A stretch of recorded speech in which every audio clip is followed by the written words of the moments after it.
আল্লাহ সবচেয়ে বেশি খুশি হন যখন বান্দা তওবা করে। বান্দা যখন ফিরে আসে, দুনিয়ার জিন্দেগি তাকায় দেখেন, বাবার চার ছেলে, চার ছেলের মধ্যে সবটাই ভালো, তিনটাই ভালো, কোনো সমস্যা নাই, কিন্তু একটা একটু বেশি দুষ্ট। সেই বাবার টান সবচেয়ে বেশি কোনটার দিকে থাকে বলেন? বলেন কোনটার দিকে থাকে? দুষ্টের দিকে থাকে। তিনটার দিকে তার কোনো নজরই নাই, কোনো খেয়াল নাই। কিন্তু ওই দুষ্ট ছেলেটা যে নামাজ পড়ে না, একটু বখাটে, দুষ্টামি করে, না জেনে কোথায় কি করে ফেললো, বাবার পেরেশান। বাবা বারবার খবর নাই, দেখতো কোথায় আছে, কি করতেছে। ওই যেটা সবচেয়ে বেশি দুষ্ট সেটার খবর রাখে আর মনে মনে আল্লাহর কাছে বলে, আল্লাহ ওরে ভালো করে দাও।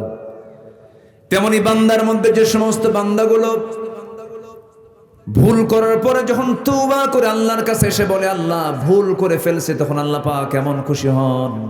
ফেরেশতাকে ডাক দেবেন, ও ফেরেশতারা, এই বান্দাগুলো আমাকে দেখলো না, এই বান্দা আমাকে চিনলো না, এই বান্দা আমাকে কোরআনকে বিশ্বাস করে, আমাকে মহব্বত করে, আমার কাছে এসে তওবা করে আমার কাছে জানান দিয়ে দিল সে আর গুনার কাছে যাবে না। ও ফেরেশতারা সাক্ষী থাক, এই সমস্ত বান্দার সমস্ত গুনাহগুলো মাফ করে আমি আল্লাহ জান্নাতের বাজেট পাস করে দিলাম। আমার নবীর সহিহ হাদিস, আত-তাইবু মিনায-যামবি কামান লা যামবা লাহ, যার তওবা কবুল হয়ে যায় তার পূর্বের জীবনের আর কোনো গুনাহ চুল পরিমাণ থাকে না। জোরে বলি সুবহানাল্লাহ। তওবা কি একবার না বারবার? আমার রাসূল সারা দিনে 100 বারেরও বেশি বার তওবা করেছেন।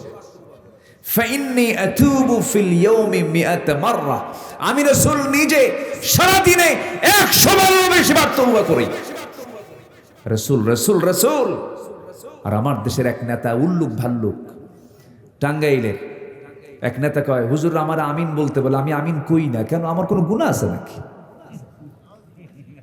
শুনছেন না, জানেন না আপনারা? এর আগে হজ নেবাজে কথা বলেছিল, জিব্বা টেনে ছেড়া দরকার ছিল এদের। হজ নিয়ে বলেছিল হজ হচ্ছে মুহাম্মাদের ব্যবসা, এই কথা বলেছিল। আবার কয়েকদিন আগে বলল, হুজুর আমার আমিন কই থেকে, আমি আমিন কই না কেন, আমার তো কোনো গুনাই না, আমি আমিন কব কেন? এই সমস্ত অসভ্যদের জুতা পেটা করা দরকার। কিছু জানে না, মূর্খ তো, মুখে যা আসে তাই বলে। সেই দিন আর নাই বাংলাদেশে। আল্লাহ রাসূলকে নিয়ে, কোরআনকে নিয়ে, ইসলামকে নিয়ে বাজে কথা বলবে, জিহ্বা টেনে ছিড়ব আমরা। রাজি আছেন কারা কারা? হাত উঁচু করে দেখেন মুসলমান। ইসলামের শত্রুরা হুঁশিয়ার সাবধান, হুঁশিয়ার সাবধান, ইসলামের শত্রুরা নারে তাকবীর। সবাই বলুন, বালাগাল উলা বিকামালিহি, কাশাফাত তুজা বিজামালিহি, হাসুনাত জামিউ খিসালিহি, সাল্লু सूरते यूसुफ बिदारी, हिकमते लुक़मान इमाम, क़ारी क़ुरआन बारी, ये है दिले सादिमान इमाम, बलगल उला कशफत तुजा बिजमालिही, हसनत जमीउ खिसालिही।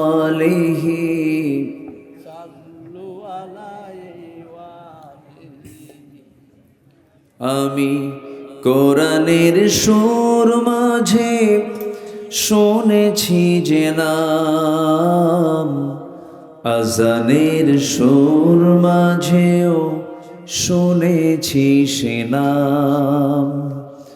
ও নাম শুনেছি আমি আমার হৃদয়, হে রাসূল নবীজি তোমায়, হে রাসূল নবীজি তোমায়। সবাই বলি সাল্লাল্লাহু আলাইহি ওয়াসাল্লাম। সবাই বলছি সাল্লাল্লাহু আলাইহি ওয়াসাল্লাম।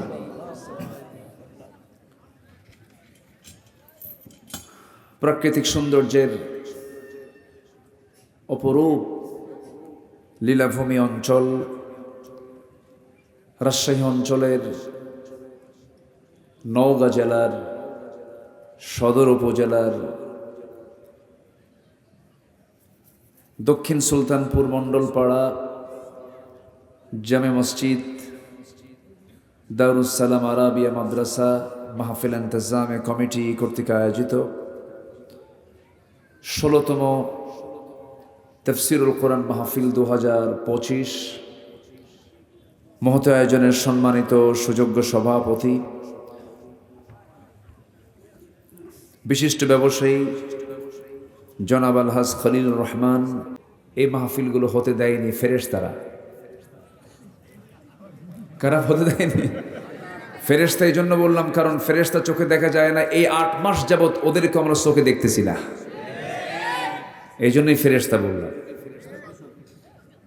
যাই হোক, ওই দিকে আমি যাব না, আমরা সোজা আলোচনার দিকে চলে যাই। কারণ এই ৮ মাসে দেখেন কোনো কিন্তু জঙ্গি নাটকও নাই। মাঝে মাঝেই কিন্তু আমরা দেখতাম ৩ মাস পর পরই বিশাল জঙ্গি অভিযান, এতগুলো জঙ্গি সেখান থেকে আটক অস্ত্রসহ, তাদেরকে ধরে সুন্দর প্ল্যান করে নাটক তৈরি করে মামলা দিয়ে জেলখানায় ঢুকায় রাখত। কিন্তু এটা কিন্তু আর ৮ মাস যাবত আমরা দেখতে পাচ্ছি না, কারণ এই জঙ্গি নাটকের যিনি মূল নাট্যকার তিনি এখন দিল্লি গিয়ে বসে আছেন, ঠিক কিনা? আমরা এখন অনেক ভালো আছি, মোটামুটি আমরা দিনের কথা শোনার তো একটা পরিবেশ পেয়েছি। বলি আলহামদুলিল্লাহ, জোরে বলি আলহামদুলিল্লাহ। সকল স্বাধীনতা নিশ্চিত করার আগে ব্যক্তিকে দিতে হবে কথা বলার স্বাধীনতা। এটা হরণ করা হয়েছিল, আমরা না পারলে আমাদের সন্তানরা উদ্ধার করতে পেরেছে। বলি আলহামদুলিল্লাহ, আমাদের সন্তানরা উদ্ধার করতে পেরেছে। আমরা গর্বিত আমাদের সন্তানদের জন্য। সন্তানরা ভাবছিলাম ইয়াবা বাবা নেশা ডিভাইস মনে হয় নষ্টই হয়ে গেছে, কিন্তু না, জাতে মাতাল তালে ঠিক, একদম তাল মতো জায়গা মতো গিয়ে তারা দুপুরবেলার তারা লাঞ্চ সম্পূর্ণ করেছে মুরগির রান দিয়া। বলি আলহামদুলিল্লাহ। সম্মানিত ভাইয়েরা, সম্মানিত বন্ধুগণ, আমি আলোচনার সূচনায় কোরআনে কারীমের গুরুত্বপূর্ণ একটা সূরা সূরাতুত তাহরিম থেকে ২৮তম পারার শেষ পৃষ্ঠার শেষ সূরা সূরা তাহরিম থেকে আমি একটা আয়াতে কারীমা আমি তেলাওয়াত করেছি। এই আয়াতকে সামনে রেখে বড়জোর তারপরে আর একটা আয়াতকে সংযোজন করে আমি কিছু কথা বলবো। আল্লাহ যেন আমার মুখ থেকে সেই কথাগুলো বের করে দেন যে কথাগুলো মুসলিম উম্মার জন্য এই মুহূর্তে খুবই প্রয়োজন, খুবই জরুরি। আল্লাহ যেন সেই কথাগুলো আপনাকে এবং প্রযুক্তির কল্যাণে, এই অনলাইনের কল্যাণে যেন গোটা পৃথিবীর মুসলিম ভাইদের মাঝে যেন কথাগুলো ডেলিভারি হয়ে যায়, উপকৃত হয়, এমন যেন কথা আল্লাহ পাক আমাকে বলার তৌফিক দান করেন। জোরে বলি আল্লাহুম্মা আমিন। এখন কোনো কথার সীমাবদ্ধ গণ্ডির মধ্যে থাকে না। আমার এই কথা আগামী কালকের মধ্যেই লক্ষ লক্ষ কোটি কোটি মানুষের মাঝে কথাগুলো ছড়িয়ে পড়বে। এখন আর কোনো কিছু আর নির্দিষ্ট গণ্ডির মধ্যে থাকে না। যেখানেই কথা বলেন না কেন এটা দ্রুত ছড়িয়ে পড়ে প্রযুক্তির কল্যাণে। সম্মানিত ভাইয়েরা, আমরা জীবনের অঙ্ক অনেক মিলাই, যোগ বিয়োগ গুণন ভাগ অনেক কিছুই করি, কিন্তু জীবনের অঙ্কের শেষ ফলাফল হলো মৃত্যু। বলেন তো কি ফলাফল, কি বলেন তো? মৃত্যু। মরে যেতে হবে, কিন্তু মরতে হবে কিনা বলেন? এই জন্য মরার চিন্তা সারাদিনের মধ্যে কিছু সময় করার দরকার আছে না নাই? মরার চিন্তা করলে কি তাকে সে নিজেকে কি হিরো মনে করতে পারবে? বিশাল কিছু মনে করতে পারবে? এই জন্য সারাদিনে অন্তত কিছু মৃত্যুর কথা মনে করার দরকার আছে না নাই? মৃত্যু দিবেন কে? জীবন দিয়েছেন কে? আমরা ফেরত যাব কার কাছে? মুখোমুখি হব কার সামনে? বিচার করবেন কে? তাহলে এই দিনগুলোর সামনে কিন্তু পড়ে আছে। এর জন্য আমার কি প্রিপারেশন, এর জন্য আমার কি প্রস্তুতি, কি করণীয়, কি দরকার, এই বিষয়ে আমি কিছু কথা বলতে চাচ্ছি। ওমা তাওফীকি ইল্লা বিল্লাহ। আমার প্রতি সবচেয়ে বেশি দয়া দরদ যার, তিনি কে বলুন তো? অনেকে চুপ করে আছেন, মনে হয় টেনশনে আছে। আমার প্রতি সবচেয়ে বেশি দয়া যার, তিনি আমার কে? কিন্তু সেই দয়া যার সবচেয়ে বেশি, তাকে কিন্তু আমি দেখি না। তাকে আমি কি দেখি না। যাকে দেখি ভাবি এই মনে হয় খুব আপন। বউ আমি দেখি বউটা আপন, ভাই আমি দেখি ভাইটাই বুঝে আপন, এরপরে মাকে দেখি মাই বুঝে আমার সবচেয়ে আপন। না, যাকে দেখি না তিনি আমার আপন। তিনি কে? আল্লাহ রাব্বুল আলামিন। তিনি আমার কত আপন, আপনজন মনে করি। কি সুন্দর সাজেশন দিচ্ছেন সূরা হাশরের মধ্যে এক জায়গায় বলছেন, ইয়া আইয়ুহাল্লাযীনা আমানু তাকুল্লাহা ওয়াল তানজুর নাফসুম মা কদ্দামাত লিগাদিন ওয়াত্তাকুল্লাহ ইন্নাল্লাহা খাবীরুম বিমা তা'মালুন। জোরে বলুন আল্লাহু আকবার।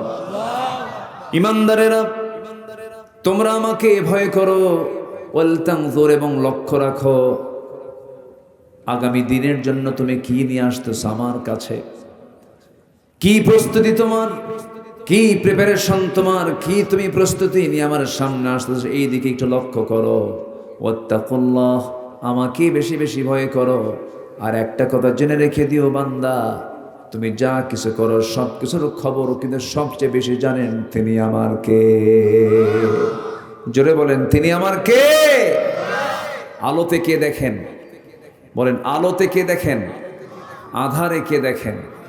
গোপন কে দেখেন? প্রকাশ্য কে দেখেন? সকল কিছুর মালিক কে? আমি কি করছি রাতে, কি করছি দিনে, কি করছি চিন্তায়, সব অটো রেকর্ড কার কাছে? আল্লাহর কাছে। আল্লাহ রাব্বুল আলামিন বলেন, ওয়া ইয়ালামু খাইনাতাল আ'য়ুনি ওয়া মা তুখফিস সুদূর। বান্দা, তুমি তোমার অন্তরে কি দানা বেঁধেছ, তোমার চক্ষু কি খেয়ানত করে, কোন দিকে তাকাও, কি করো। যুবক মানুষ, তুমি যুবতীর দিকে তাকায় থাকো, রঙিন চশমার ফাঁক দিয়ে বুঝি কেউ দেখে না, কিন্তু তিনি দেখেন তিনি আমার কে। সব আল্লাহ দেখেন, সব আল্লাহ অবজার্ভ করেন। সে আল্লাহ তাআলা আমার আপনার বিচার করবেন, তিনি হিসাব নেবেন। কাল কিন্তু তিনটা না, অতীত বর্তমান ভবিষ্যৎ দুনিয়ার হিসাব। কিন্তু কাল মূলত দুইটা, একটা হচ্ছে ইহকাল, বলেন আরেকটা কি? আরো জোরে, পরকাল। কোনটা চিরস্থায়ী বলেন, ইহকাল না পরকাল? পরকালের চিন্তা আমাকে আগে করতে হবে। আমরা কি দুনিয়া সাজাবো না আখিরাত সাজাবো? জোরে বলেন, দুনিয়া সাজাবো না আখিরাত সাজাবো? দুনিয়ার দরকার নেই। আস্তে কয়, অনেকে চুপচাপ। দুনিয়ার দরকার নেই, বিয়ে শাদী করবেন না, বাসর ঘর সাজাবেন না। কি কোন প্রয়োজন আছে কিনা বলেন? কেন বলেন দুনিয়া সাজাবো না আখিরাত সাজাবো? আবার কয় আখিরাত। দুটাই। হ্যাঁ, মাশাআল্লাহ, খুব সুন্দর উত্তর দিয়েছেন একজন। দুনিয়া না সাজালে আপনি আখিরাত সাজাবেন কেমনে? কিন্তু টার্গেট হবে আখিরাত। এই জন্য একটা দোয়া আল্লাহ রাব্বুল আলামিন আমাকে আপনাকে শিখিয়ে দিয়েছেন। আমার নবী যে দোয়াটা প্রায় প্রায় পড়তেন। যারা পারেন আওয়াজ দিয়ে ঠোঁট মিলিয়ে আমার সঙ্গে আওয়াজ দিয়ে বলুন, রব্বানা আতিনা ফিদ দুনিয়া হাসানাতাও ওয়া ফিল আখিরাতি হাসানাতাও ওয়া কিনা আযাবান নার ওয়াজআলনাল জান্নাতা মাআল আবরার। এখানে কি দুনিয়া বাদ পড়ছে?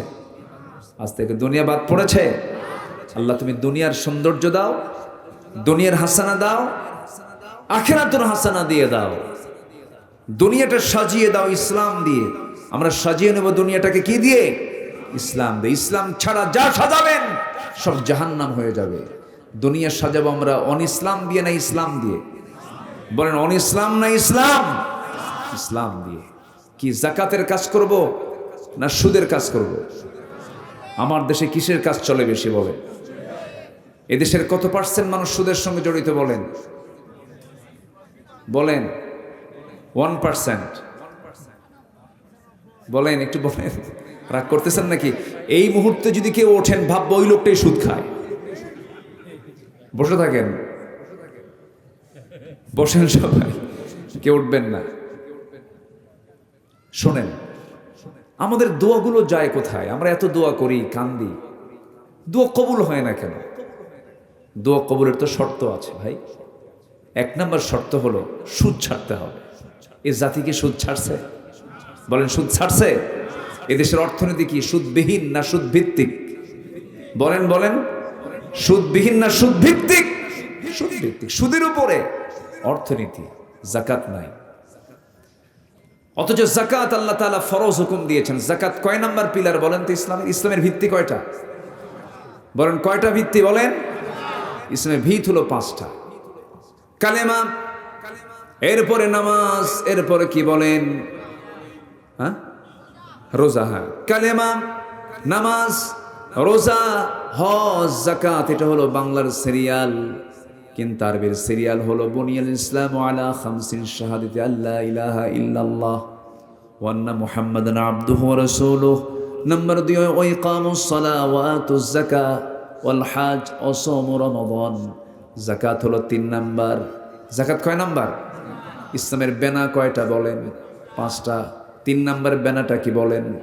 এই 5টা আঙ্গুলের মধ্যে সবচেয়ে বড় নখ কোনটা বলেন?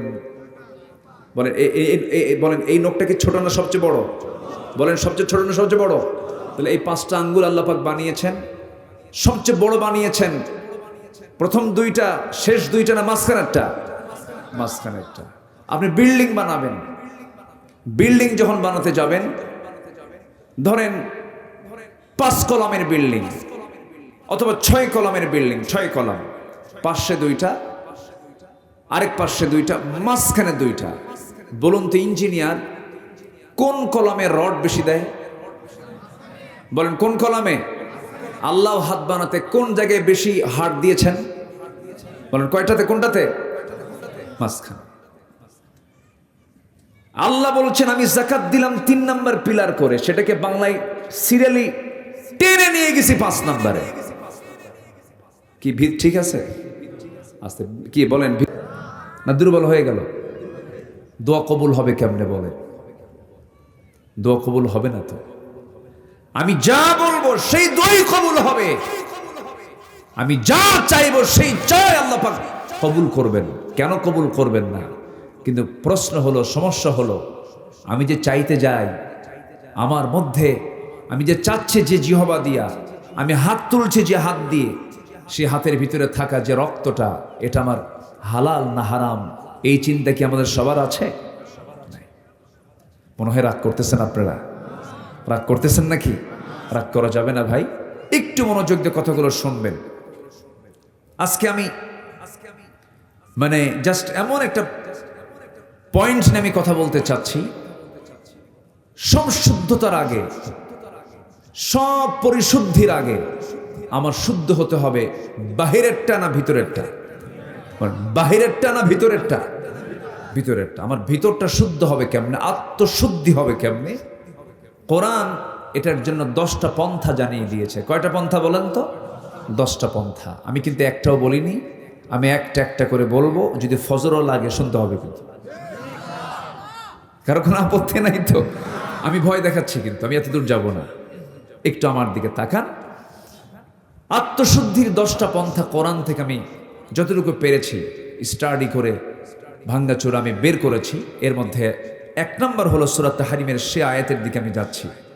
সূরা তাহরিমের 8 নম্বর আয়াত আল্লাহ রাব্বুল আলামিন ইমানদারকে ডাক দিয়ে বলছেন, তোমরা যদি নিজের শুদ্ধতা নিয়ে আসতে চাও, নফসকে যদি ঠিক রাখতে চাও, 1 নম্বর কাজ হলো তোমরা তওবা করো। কার কাছে? আসতে বলুন, তওবা করো কার কাছে? আল্লাহর কাছে। তৌবা মানে হলো নির্দিষ্ট কোনো দোয়া না। তৌবা মানে নির্দিষ্ট দিনে নির্দিষ্ট রাতে গিয়ে চোখের পানি ফেলে কান্দার নাম কিন্তু তৌবা না। তৌবাটা হলো আমি চুরি করেছি, আর জীবনে চুরি করব না, এটার নাম কি? তৌবা। আমি বিড়ি খাইছি জীবনে, বহু খাইছি, আর জীবনে খাবো না, এটার নাম কি? তৌবা। বিড়ি খাওয়া তো সুন্নতে মুআক্কাদা, আসতে কয়। এই জাতি নামাজ বেশি পড়ে না বিড়ি বেশি খায়? বেশি জরুরি কোনটা, নামাজ না বিড়ি? বলেন, বিড়ি না নামাজ?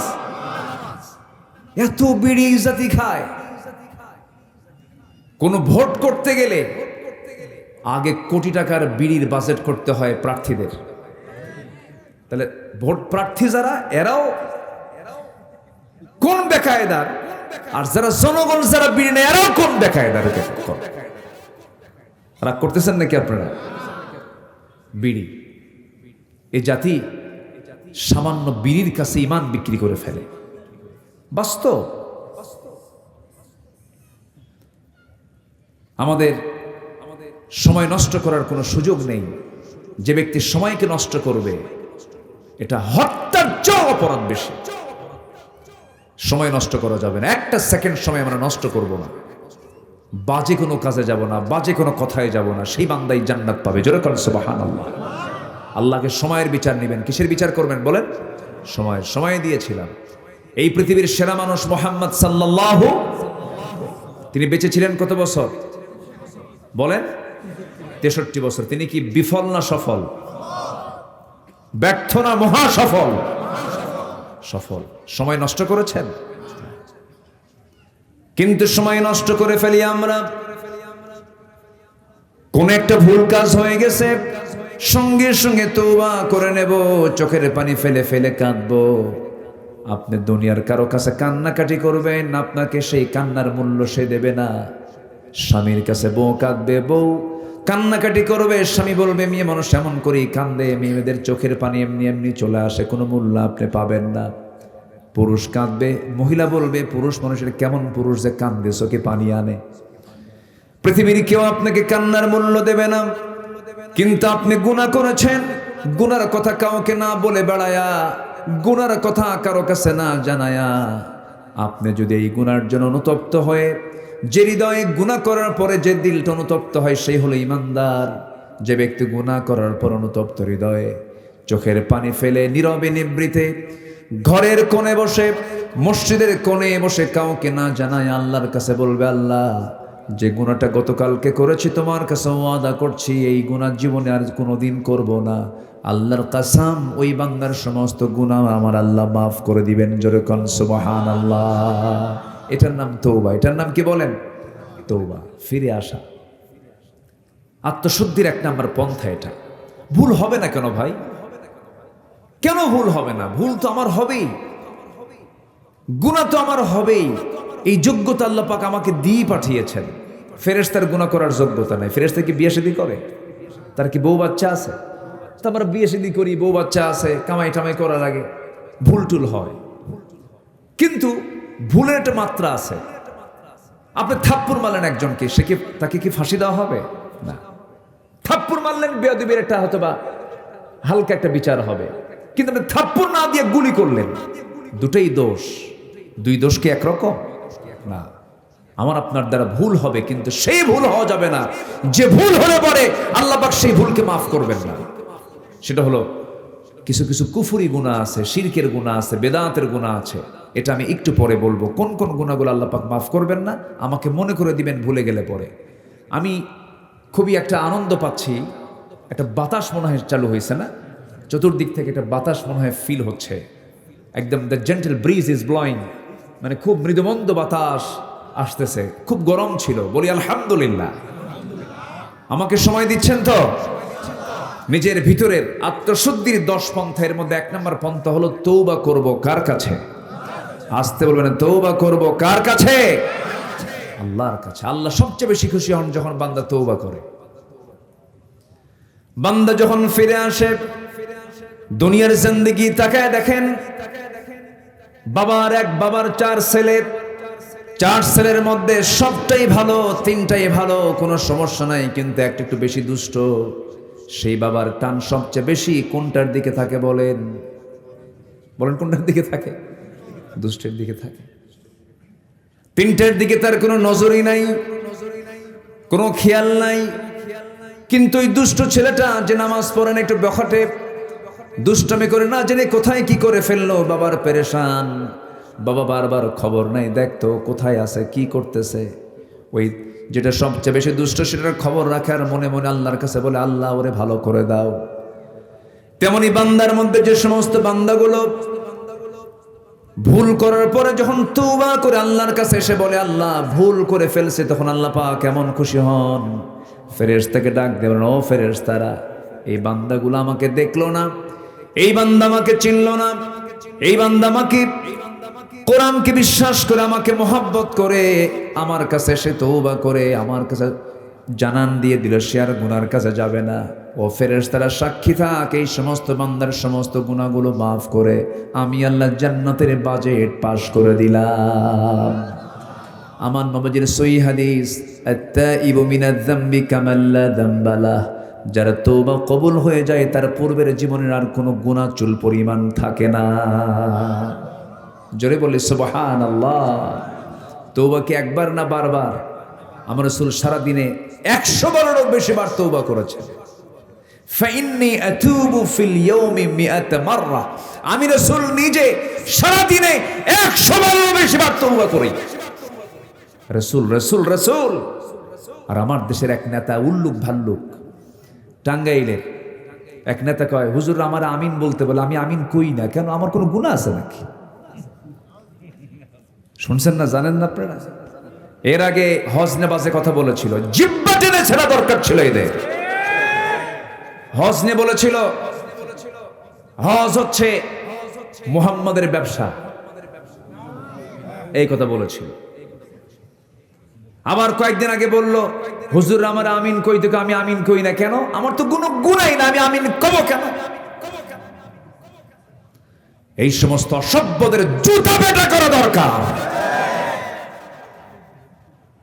কিছু জানে না, মূর্খ তো, মুখে যা আসে তাই বলে। সেই দিন আর নাই বাংলাদেশে। আল্লাহ রাসূলকে নিয়ে, কোরআনকে নিয়ে, ইসলামকে নিয়ে বাজে কথা বলবে, জিহ্বা টেনে ছিড়বো আমরা। রাজি আছেন কারা কারা? হাত উঁচু করে দেখেন মুসলমান। ইসলামের শত্রুরা হুঁশিয়ার সাবধান, হুঁশিয়ার সাবধান, ইসলামের শত্রুরা নারে তাকবীর। হাত নামান। রাগ করতেছেন নাকি? তওবা করব কার কাছে? মাফ করবেন কে? কে মাফ করবেন? আল্লাহ যদি মাফ করেন কারো কাছে কৈফিয়ত লাগবে? আল্লাহ আমাকে মাফ করে দেওয়ার ওয়াদাই করেছেন, তুমি তওবা করো আমি তোমাকে মাফ করে দেব। জোরে বলে সুবহানাল্লাহ। নামাজ না পড়ে তওবা করব? হ্যাঁ, নামাজ না পড়ে? এ জাতিতে নামাজই পড়ে না। মাত্র 5% মুসলমান নামাজ পড়ে, জানেন? শুক্রবারে জুমার নামাজে মসজিদ ভরা, সেই শুক্রবারের জুমার আগের ফজর নামাজে মুসল্লি নাই। ফজরের দাম নাই তো নাকি? ফজর নামাজ পড়া কি বলেন? আরো জোরে বলেন। কয় রাকাত? জুমার নামাজ পড়া কি কয় রাকাত? ওটা মনে বড়, এটা মনে ছোট নাকি? ফরজ, ফরজি, ফরজ ফরজ। বরঞ্চ জুমার নামাজ মুসাফির থাকলে না পড়লেও হয়। জুমার নামাজ বেকায়দায় আছেন মাসলুম, না পড়লেও হবে। জোহর মাফ নাই, ফজর মাফ নাই। সেই ফজরের মুসল্লি, মসজিদ পাকা, মসজিদ এসি, টাইলস লাগানো, মুসল্লি মোটে 3 জন, ইমাম, মুয়াজ্জিন আর খাদেম।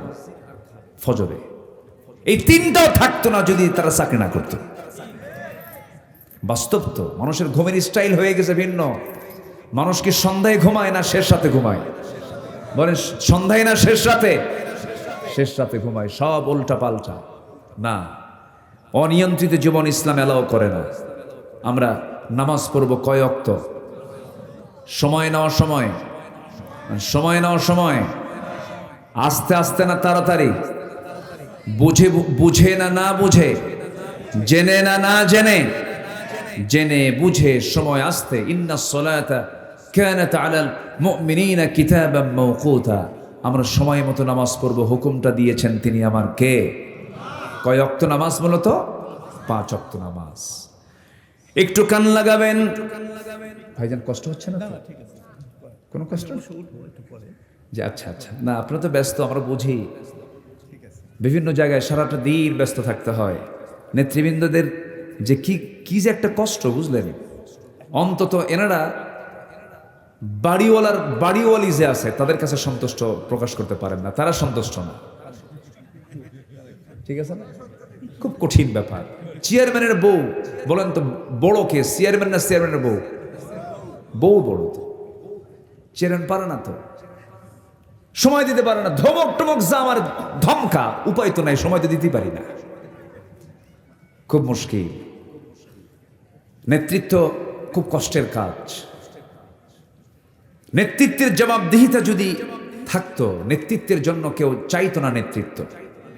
ইসলাম যে নেতৃত্ব চায় তাকে নেতৃত্ব দেয় না।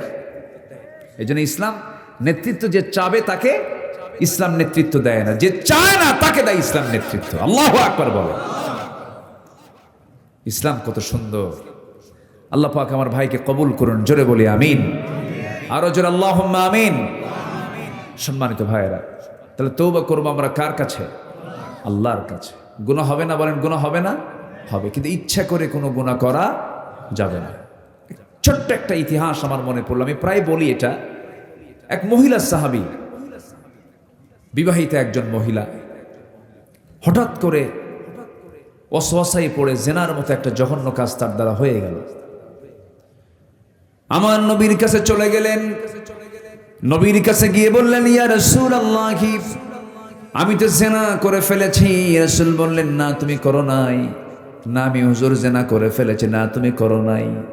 না হুজুর আমি জেনা করেছি। না তুমি করো নাই। 3টি বার রাসূল মানা করলেন।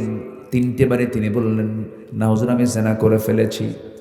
হয়তো আপনি আমাকে সাক্ষী না থাকার কারণে আমাকে বাঁচানোর জন্য বারবার চেষ্টা করছেন, কিন্তু আপনি আমাকে দুনিয়াতে বাঁচায় দিতে চান, আর আমি জাহান্নাম থেকে বাঁচতে চাই। হাসরের ময়দানে জিনাকারের কাতারে আমি দাঁড় হব, এটা আমি চাই নাই। মনে করে হুজুর শাস্তি নেবার জন্য আপনার কাছে আসছে, আপনি আমাকে শাস্তি দিয়ে দেন। রাসূল বলেন, মহিলা জিনা যে করেছো, জিনার ফলে তোমার পেটে বাচ্চা আসছে নাকি? হ্যাঁ বাচ্চা আসছে। কোনো কথা নাই, যাও। সন্তান ডেলিভারি না হওয়া পর্যন্ত কোনো আইন কার্যকর করা যাবে না। মহিলা যাচ্ছেন আর বলছেন, হুজুর বাঁচবো তার গ্যারান্টি? রাসূল বললেন, আমি তোমার জন্য দোয়া করে দিলাম, যাও চলে। মহিলা চলে গেলেন। সন্তান ডেলিভারি হওয়া পর্যন্ত চোখের পানি ফেলে ফেলে কাঁদতেছেন, সেজদায় পড়ে পড়ে ডুকরে ডুকরে চোখের পানি ফেলে ফেলে কান্দেন আর তওবা করেন। 9টা মাস 10টা মাস পূরণ হয়ে গেল, সন্তান ডেলিভারি হয়ে গেল। 2 দিন না 3 দিন না 4 দিন না, মাত্র একটা দিন পর মহিলা সোজা গিয়ে নবীর সামনে হাজির হয়ে বলছে, ইয়া রাসূলুল্লাহ, সন্তান তো ডেলিভারি হয়ে গেছে, আপনি আমার উপর আইনটা কার্যকর করে দেন। আমার বন্ধুগণ, ওই মহিলা নবীর সামনে বিচার চাইল, আবার বিচারের যে রায় যে কার্যকর করার জন্য নবীর সামনে আসলো। প্রশাসন লাগলো না, জেলখানাও লাগলো না। ওই বান্দি বিচারকের সামনে এসে সব কিছু আবদার করতেছে। দুনিয়ার ভয় না আল্লাহর ভয়? কার ভয়? কার ভয়? কার ভয়? আল্লাহর ভয়। আমার নবীজি বললেন, মহিলা সন্তানটা জীবিত না মৃত? হুজুর সন্তান তো জীবিত রেখে এসেছি। রাসূল বললেন, হাওলাইনি কামিলাইন, সন্তানকে তোমার অবশ্যই 2টা বছর দুধ পান করাতে হবে।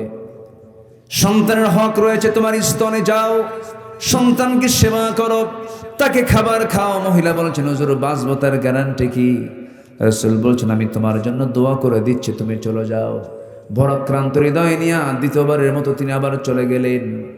সন্তানকে 6টা মাস দুধের পাশাপাশি অন্য খাবারের অভ্যাস গড়ে তুলে ধীরে ধীরে বড় করে সন্তানটাকে টোটালি দুধ বন্ধ করে দিয়া, বুকের দুধ বন্ধ করে অন্য খাবারের উপযোগী করে সন্তানকে তিলে তিলে 6 মাসে বড় করে 6 মাসের মাথায় সন্তানকে কোলের মধ্যে করে নিয়া নবীর আদালতে চলে আসছে। রাসূলকে লক্ষ্য করে বলছেন, ইয়া রাসূলুল্লাহ, কি এই যে সন্তান দেখতে পাচ্ছেন, এই সন্তান আমার বুকের দুধ পান করা ছেড়ে দিয়েছে। সন্তানকে আমি অন্য খাবারের অভ্যাস গড়ে তুলেছি। আমি চাই না তৃতীয়বারের মতো আপনার কাছে শাস্তি পেতে এসেছে আর ফেরত যাই। আজকে আপনি আমার উপরে পুরো আইনটা কার্যকর করে দেন। আমার নবীজি হাত দুইটা আগায় দিলেন, সন্তানটা কোলের মধ্যে তুলে নিয়া সাহাবায়ে কেরামকে বলছেন, সাহাবীরা, এই যে সন্তান দেখতে পেতেছে আমার হাতে, এই সন্তানের লালন পালনের দায়িত্ব যে বান্দা গ্রহণ করবে, ফাহিয়া ফিল জান্নাতি কাহাতাইন, দুই নখের দূরত্বে জান্নাতের মধ্যে আমার সঙ্গে অবস্থান করবে। কয়েকজন সাহাবী দৌড় মেরে এসে সন্তানকে কোলের মধ্যে করে নিয়ে চলে গেল। আমার নবীজি বললেন, যাও এই মহিলাকে নিয়ে যাও, উন্মুক্ত মরু প্রান্তরে বুক পর্যন্ত পুঁতে রেখে ফারজুমুহুমা নাকালাম মিনাল্লাহ, পাথর মেরে শেষ করে দাও। ইসলামী জানার শাস্তি আড়ালে না প্রকাশ্যে? বলেন আড়ালে না প্রকাশ্যে? প্রকাশ্যে। ধরেন নওগাঁর জন্য জোয়ান মাঠ, বগুড়ার সাতমাথার মডার্ন মোড়, ঢাকার জিপিও পল্টনের মোড়, গুলিস্তানের মোড়, এরকম করে করে যদি যারা জেনাকার, যারা ধর্ষক, এমন জাতীয় অপরাধী যারা আল্লাহর এই নির্দিষ্ট ফর্মুলা যদি ফলো করে, যদি দু একটা আইন যদি কার্যকর করা হয়, এমন দৃশ্য যদি যুবকদের চোখে ধরা পড়ে যে আল্লাহর কাসাম, পরের দিন থেকে সমস্ত জেনা ধর্ষণ বন্ধ হয়ে যাবে। আসতে কোন কেন? আল্লাহই জানেন কোন আইনে কোন পন্থায় বান্দার কল্যাণ সবচেয়ে বেশি জানেন। তিনি কে? সূর্য বানিয়েছেন কে? সূর্যের উপকারিতা, সূর্যের যে কল্যাণ আমরা পাই, এটা সম্পূর্ণ অবদান কার? আল্লাহ। যে আল্লাহ সূর্য দিয়েছেন, সে আল্লাহ আইনগুলো দিয়েছেন। সে আইনের বিরুদ্ধে কথা বলার কিছু দুঃসাহস আমার দেশের কিছু কুলাঙ্গারদের মাঝে মাঝে লক্ষ্য করা যায়। বলে ফেলে এগুলো মধ্যযুগ আইন, এগুলো আইন চলতে পারে না, এগুলো বেহুদা কথা, বাজে কথা, ইমান বিরোধী কথা, ইমান বিধ্বংসী কথা। কোরআন ছিল, আছে, থাকবে। সম্মানিত ভাইরা, কোরআনের ভিতরে যে উত্তরাধিকার আইন যে আছে, বাপ মারা গেলে, মা মারা গেলে সন্তানরা যে সম্পদগুলো পায়, তার আত্মীয় স্বজনরা সম্পদগুলো পায়, মিরাস, অংশ বন্টন, গোটা পৃথিবীর কোন আইনে এমন মজবুত আইন নাই, কোথাও পাবেন না। আমেরিকাতে একটা আইন পাশ হলো, একটা ফ্যামিলির সবচেয়ে বড় দায়িত্বশীল তারা মনে করলো বড় ভাই, বাবার বড় সন্তান সবচেয়ে বেশি কষ্ট করে। ওরা বলল যে সব ভাই বোনের চাইতে বড় ভাইয়ের সম্পদের পরিমাণটা একটু বেশি হতে হবে। তারা আইনটা পাশ করলো এর উপরে ভিত্তি করে। পরের 10 বছর দেখা গেল ম্যাক্সিমাম ফ্যামিলিতে বড় ভাই মার্ডার। বড় ভাই কি? মার্ডার। পৃথিবীর মানুষের তৈরি করা আইন দিয়ে কোনোদিন শান্তি আসতে পারে না। শান্তি আসবে একমাত্র কার আইন দিয়া? আসতে বলবেন না, কার আইন দিয়া? আল্লাহর আইন দিয়ে। আমার নবীজি সাহাবীকে অর্ডার দিয়ে দিলেন, চলে গেল। মহিলাকে কাপড় চোপড় পড়াইয়া দিয়া, সতর ঢেকে দিয়া, বুক পর্যন্ত পুঁতে রেখে পাথর যখন মারা হলো, এমন সময় সাইয়েদনা আলী ওই মহিলাকে পাথর মারছিলেন। মহিলার শরীর থেকে ছিটকে এসে কিছু রক্ত তার হাতে লাগলো। ছিটকে এসে রক্ত লাগার সঙ্গে সঙ্গে নাসিকা কঞ্চিত করলেন, নাক শিকায় তুললেন, মনে মনে চিন্তা করলেন, আহারে জেনাকারিনীর নাপাক রক্ত আমার গায়ে এসে লাগলো। ঠিক একই কথা নবীর সামনে যখন পুনরাবৃত্তি করলেন, রাসূল বলছেন, ও আলী, তুমি কার রক্তকে নাপাক রক্ত বলো? তুমি কে জানো? ওই সাহাবীর রক্ত দুনিয়াতে স্পর্শ করার পূর্বে আল্লাহ পাক তাকে জান্নাতের মেহমান বানায়া নিয়েছেন। ও আমার আলী, বেশি কিছু বলতে যেও না, যা বলেছো বলেছো। জানাজার আয়োজন করো। ওই মহিলার জানাজার দায়িত্ব আমি কাউকে দেব না, আমি রাসূল নিজে তার জানাজার দায়িত্ব গ্রহণ করলাম। জানাজার সময় চলে এলো, রাসূল জানাজা পড়ায়া দিলেন।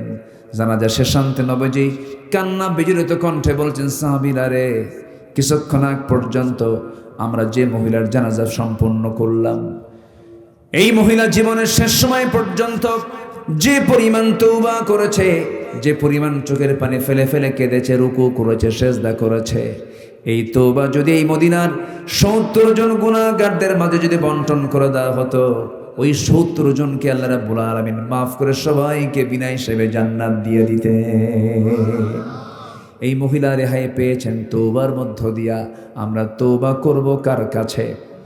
আসতে বলবেন না, কার কাছে? আল্লাহর কাছে। আল্লাহ রাব্বুল আলামিন তওবার কথা একবার না বারবার বলেছেন। সূরা তাওবা নামে একটা সূরা নাযিল করেছেন। সূরা তাওবা সূরা আছে না? আল্লাহ রাব্বুল আলামিন বলেন, التائبون العابدون الحامدون السائحون الراكعون الساجدون الآمرون بالمعروف والناهون عن المنكر والحافظون لحدود الله وبشر المؤمنين। জোরে বলুন আল্লাহু আকবার। সূরা তাওবার 112 নম্বর আয়াতে 9টা গুণের কথা বলে আল্লাহ রাব্বুল আলামিন তাদেরকে জান্নাতের সংবাদ দিয়েছেন। 9টা গুণের মধ্যে আয়াতে 1 নম্বর গুণ হলো যারা তওবা করবে কার কাছে? আল্লাহর কাছে। আমরা তওবা করব, বলবো আল্লাহ ভুল হয়ে গেছে মাফ করো, আর এই ভুল জীবনে করব না। নামাজ ছেড়েছে আজ থেকে নামাজ আর ছাড়বো না। মিথ্যা বলেছে আজকে থেকে মিথ্যা আর বলবো না। তওবা করব আমি, ক্ষমা করবেন তিনি আমার কে? কে ক্ষমা করবেন? আল্লাহর ওয়াদা, আল্লাহ ক্ষমা করবে না। আমার গুনাহ হয়ে যাবে, ভুল হয়ে যাবে, কিন্তু ইচ্ছাকৃত কোনো গুনাহ করা যাবে না।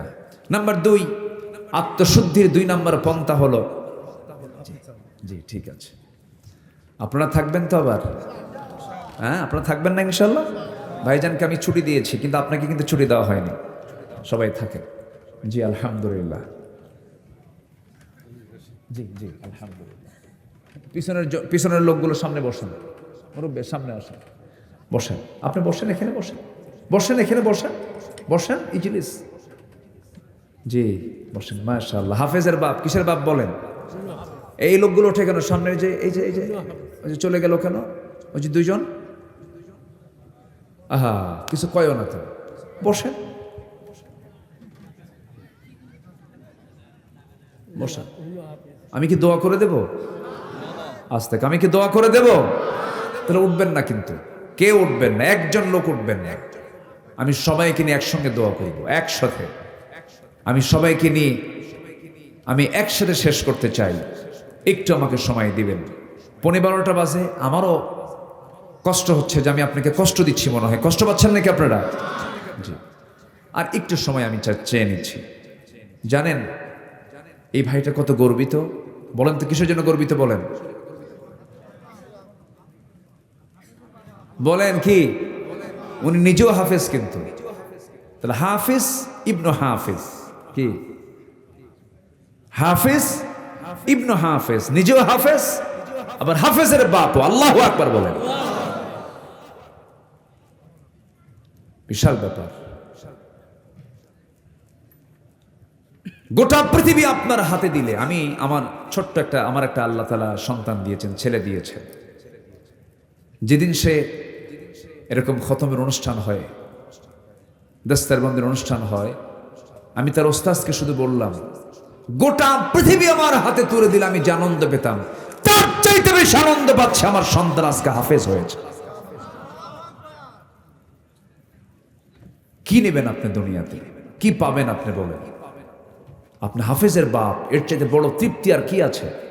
আল্লাহ নিজে হাফেজ, ওয়া ইন্না লাহু লাহাফিজুন। আল্লাহ নিজে হাফেজ, বান্দাও হাফেজ। সিবগাতাল্লাহ, ওয়া মান আহসানু মিনাল্লাহি সিবগা।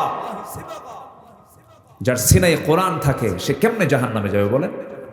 সে কেমনে জাহান্নামে যাবে? সম্মানিত ভাইয়েরা, চোখ বন্ধ করে সন্তানকে মাদ্রাসায় দিবেন, চোখ বন্ধ করে হাফেজ বানাবেন। আমি ওয়াদা করে যাচ্ছি, আপনাকে বলে গেলাম, যে সন্তান তার সিনার মধ্যে 30 পারা কোরআন তুলতে পারে, আল্লাহর কসম পৃথিবীর সকল জ্ঞান সে তার সিনার মধ্যে তুলতে পারবে। যে সিনায় কোরআন থাকে সেই সিনায় পৃথিবীর সব জ্ঞানই থাকবে। এটা মাথায় রাখবেন। যারা হাফেজ হয় তারা প্রচন্ড মেধাবী হয়, তাদের স্মৃতিশক্তি খুব প্রখর হয়, আর স্মৃতিশক্তির প্রখরতার জন্য কোরআনের হিফজ দরকার। আলহামদুলিল্লাহ। সম্মানিত ভাইয়েরা, এই কথাগুলো বলে ফেললাম ভাইকে দেখে। এখন আমার দিকে তাকান। নিজের নফসের শুদ্ধতার জন্য কয়টা পন্থার কথা বলেছি বলেন তো আপনারা? বলেন কয়টা? চলতেছে কয় নাম্বার? আরো আছে কয়টা? 9টা। নাম্বার 2 আসেন। একটু মনোযোগ দিয়ে কথাগুলো শুনবেন, মুখস্থ করে নেবেন, কোট করে নেবেন, হৃদয়ে গেঁথে নেবেন, কাজে লাগবে। এগুলো আমার পরামর্শ নয়, এগুলো পরামর্শ সরাসরি আমার আল্লাহ তাআলার। জোরে বলি সুবহানাল্লাহ। নাম্বার 2 হলো ওই বান্দা সফল, আত্মশুদ্ধির সফল পন্থা 10টা পন্থার মধ্যে নাম্বার 2 পন্থা হলো সালাতের প্রতি যারা যত্নশীল হবে, নামাজের প্রতি যারা যত্নশীল হবে। এটা হচ্ছে সফলতার আত্মশুদ্ধির 2 নাম্বার পন্থা। সালাতের প্রতি যত্নবান হওয়া। সব কাজ যেখানেই থাকুক না কেন, আজান যখন হয়ে যাবে কাজ আগে না নামাজ আগে? বলেন বলেন, নামাজ আগে না কাজ আগে? নামাজ আগে। লাগবে না, দিয়েন না। নামাজটা আগে দরকার। কাজের অধীনে নামাজ নয়, নামাজের অধীনে কাজ। ভাই আমি এই কাজটা করে নামাজ পড়বো না, না আমি নামাজটা পড়ে এই কাজটা করব, এই কাজের মধ্যে টোটালি 100% বরকত দিয়ে দিবেন তিনি আমার কে? যেই গার্মেন্টসের মালিক, যে কারখানার মালিক তার কর্মচারীকে নামাজের জন্য ধমকায়, নামাজের সময় তাকে ফাঁকিবাজি বলে তার নামাজ পড়তে যারা বাধা দিয়ে দেয়, এই শিল্প তাকে জাহান্নামে নিয়ে যাবে। কারণ সকল কাজের আগে কার হক আদায় করা? বলেন আল্লাহর হক আদায়। নামাজটা কার হক? আসতে বলবেন না, নামাজটা কার হক? আল্লাহ রাব্বুল আলামিন সুন্দর করে বলছেন, قد أفلح من تزكى وذكر اسم ربه فصلى بل تؤثرون الحياة الدنيا والآخرة خير وأبقى إن هذا لفي الصحف الأولى صحف إبراهيم وموسى। জোরে বলুন আল্লাহু আকবার। কোন বান্দা সফল? মান তাযাক্কা, যে ব্যক্তি আত্মশুদ্ধি করতে পেরেছে। কি দিয়া? আল্লাহ বলছেন ওয়াযাকারা ইসমা রাব্বিহি ফাসাল্লা, যে ব্যক্তি আল্লাহর নামের জিকির করতে পেরেছে এবং নামাজটা আদায় করতে পেরেছে। আল্লাহর নাম আছে না নাই? বলেন। আল্লাহর নামের জিকির করতে বলছেন, তিনি কে? আসতে বলবেন না, তিনি কে? বলুন সুবহানাল্লাহ। জোরে জোরে জোরে সুবহানাল্লাহ। আরো জোরে আলহামদুলিল্লাহ। লা ইলাহা ইল্লাল্লাহু আল্লাহু আকবার। আরো জোরে আল্লাহু আকবার। এই 4টা শব্দ হলো সবচেয়ে বড় জিকিরের শব্দ। সুবহানাল্লাহ, আলহামদুলিল্লাহ, লা ইলাহা ইল্লাল্লাহ, আল্লাহু আকবার। এই 4টা জিকিরের পরিভাষা শিখিয়েছেন মুহাম্মদ সাল্লাল্লাহু আলাইহি ওয়াসাল্লাম। নামাজ পড়তে রাজি আছেন তো সবাই? কয় ওয়াক্ত নামাজ? আরো জোরে, আরো জোরে। আমার নবী যে সবচেয়ে রাগ করতেন কি না আদায় করলে? বলেন। এবং আল্লাহ সবচেয়ে বেশি রাগ করেন কোন কাজ না করলে? নামাজ না পড়লে। এবং যদি প্রশ্ন করেন হুজুর আপনি কোরআন কি সামনে রেখে বলুন, কোন অপরাধের শাস্তি সবচাইতে বেশি? কোরআন কি বলে দিয়েছে? আপনি যদি প্রশ্ন করেন কোরআন বলো তো কোন কাজটার শাস্তি সবচাইতে বেশি বলে দিয়েছে? কোরআন। কোরআন সুন্দর করে জানিয়ে দিচ্ছে, বান্দাকে সতর্ক করার জন্য জানিয়ে দিচ্ছে, ফাখালাফা মিন বা'দিহিম খালফুন আদাউস সালাতা ওয়াত্তাবাউশ শাহাওয়াত ফাসাউফা ইয়ালকাউনা গায়্যা। জোরে বলুন আল্লাহু আকবার। মা সালাকাকুম ফি সাকার ক্বালু লাম নাকু মিনাল মুসাল্লিন ওয়া লাম নাকু নুতঈমুল মিসকিন ওয়া কুন্না নাখুযু মা'আল খায়িদিন ওয়া কুন্না নুকাযযিবু বিয়াউমিদ্দিন হাত্তা আতানাল ইয়াকিন। জোরে বলুন আল্লাহু আকবার। কোরআন তুমি বলে দাও সবচেয়ে কঠিন শাস্তি কোন অপরাধের? কোরআন বলে দিচ্ছে, যে ব্যক্তি নামাজকে নষ্ট করবে, নফসের দাসত্ব করবে, মন যা চাই তাই করবে, মন চায় মানুষের বাড়িতে আগুন ধরায়া দেই, মন চায় মানুষের জমি দখল করি, মানুষের পুকুর দখল করি, মন চায় ওই লোকটার বিরুদ্ধে মামলা দিয়ে তাকে জেল খাটাই, ওর বিরুদ্ধে তোকমা লাগায় দেই। এরকম ধরনের লোক বুঝি নওগাঁতে নাই? আসতে বলবেন না, আছে না নাই? আল্লাহ পাক বলছেন যারা নফসের তাবেদারি করবে আর নামাজকে যারা নষ্ট করবে, আমি আল্লাহ শুধু জাহান্নাম দেব না, জাহান্নামের গাই নামক গর্তের মধ্যে, গাই ফাসাউফা ইয়ালকাউনা গাইয়া, গাই এমন একটা গর্তের নাম যে গর্তের নাম শুনলে জাহান্নাম পর্যন্ত সেই গাই গর্তকে ভয় পায়। সেই গর্তের মধ্যে আল্লাহ পাক ঢুকাবে নামাজ না পড়লে। সবাইকে নামাজ পড়তে রাজি আছেন? একটা বিষয়, যে হাত তোলেন দেখি, জোরে বলি ইয়া আল্লাহ, আরো জোরে ইয়া আল্লাহ। আমাদেরকে 5 ওয়াক্ত সালাত আদায় করার তৌফিক তুমি আল্লাহ দিয়া দাও।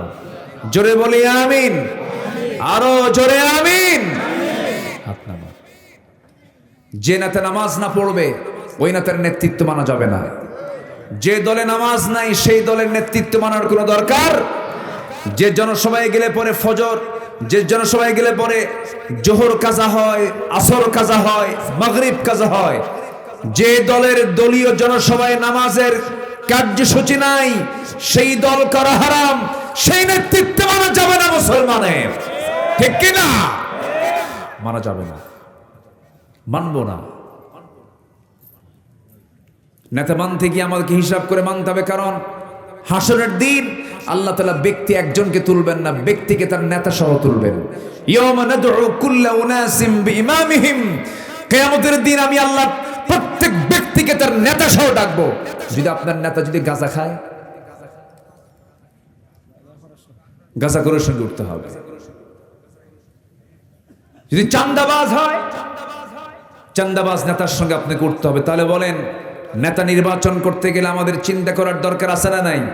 নেতা খারাপ হলে আমার জন্য হাসরের দিন বিপদ না নিরাপদ? বলেন, বিপদ না নিরাপদ? মহা বিপদ হয়ে যাবে। আমরা এগুলোকে খেয়াল করার চেষ্টা করব। জোরে বলি ইনশাআল্লাহ, আরো জোরে বলি ইনশাআল্লাহ। সম্মানিত ভাইয়েরা, সম্মানিত বন্ধুগণ, নামাজের ব্যাপারে আমরা যত্নশীল হব। আমার নবীজির লাস্ট মেসেজ, পৃথিবী থেকে যখন তিনি বিদায় নেন, বিদায় লগ্নে কিন্তু মানুষ পরিবারের কথা বলে, নিজের কথা বলে, সন্তানদের কথা বলে। আমার নবীজি বিদায়ের শেষ ভাষণ, বিদায়ের যে শেষ সেন্টেন্স, শেষ যে কথা, তা কি ছিল বলেন? আরো জন, তা কি ছিল বলেন? নামাজ। বউ যদি নামাজ না পড়ে কি করবেন বলেন? বুঝাও কাম হয় না, কি করবেন? দেখছেন একজনকে পিটাতে হবে না, কি যেন করল।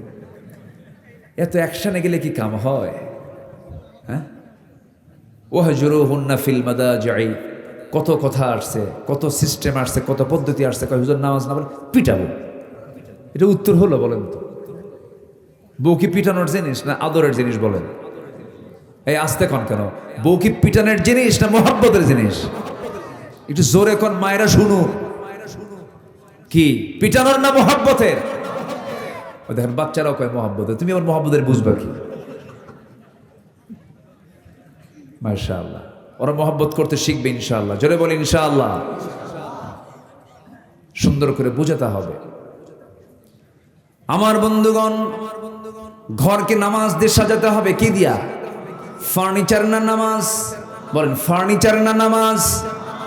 ঘরকে নামাজ দিয়ে সাজাতে হবে। ছেলেকে বলতে হবে বাবা ওঠো নামাজ, মেয়েকে বলতে হবে বাবা উঠো নামাজ, বউটাকে বলতে হবে বউ তোমার এই হাত দিয়া তুমি আমাকে রান্না বান্না করে খাওয়াবা, নামাজটা পড়ো। ওযু বানায় নাও। একটা হাদিস বলি, আপনি শোনেন মনোযোগ দিয়া। প্রত্যেক বান্দার কাছে শেষ রাত্রিতে ফজরের একটু আজানের একটু আগে তাহাজ্জুদের সময় প্রত্যেকটা ব্যক্তির কাছে শয়তান এসে শিওরে বসে 3টা গিট মারে। কয়টা গিট মারে বলেন? 3টা গিট মারে। গিট মারা বোঝেন তো কি? গিরা দেওয়া, গিট্ট দেওয়া, বাঁধন দেওয়া, 3টা গিট দিয়ে দেয়। এই 3টা গিট মেরে শয়তান চলে যায়।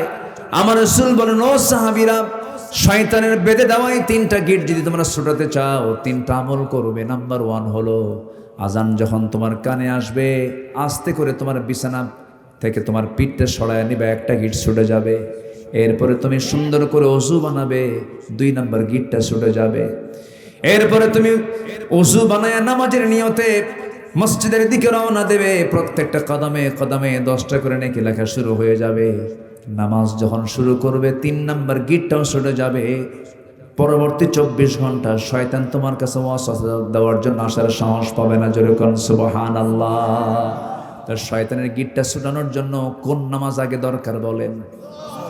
কোন নামাজ আগে দরকার? একটা আদর্শ গ্রামের বৈশিষ্ট্য কি? জোহরে মুসল্লি বেশি হওয়া, আসরে মুসল্লি বেশি হওয়া না ফজরে মুসল্লি বেশি হওয়া? ফজরে মুসল্লি বেশি হওয়া। ফজরে সবাই বাড়িতে থাকে, হিসাব হবে ফজরে কতজন মুসল্লি নামাজ পড়লো। এটা আদর্শ গ্রাম। সাজানোর দরকার আছে না নাই? সাজানোর দরকার আছে না নাই?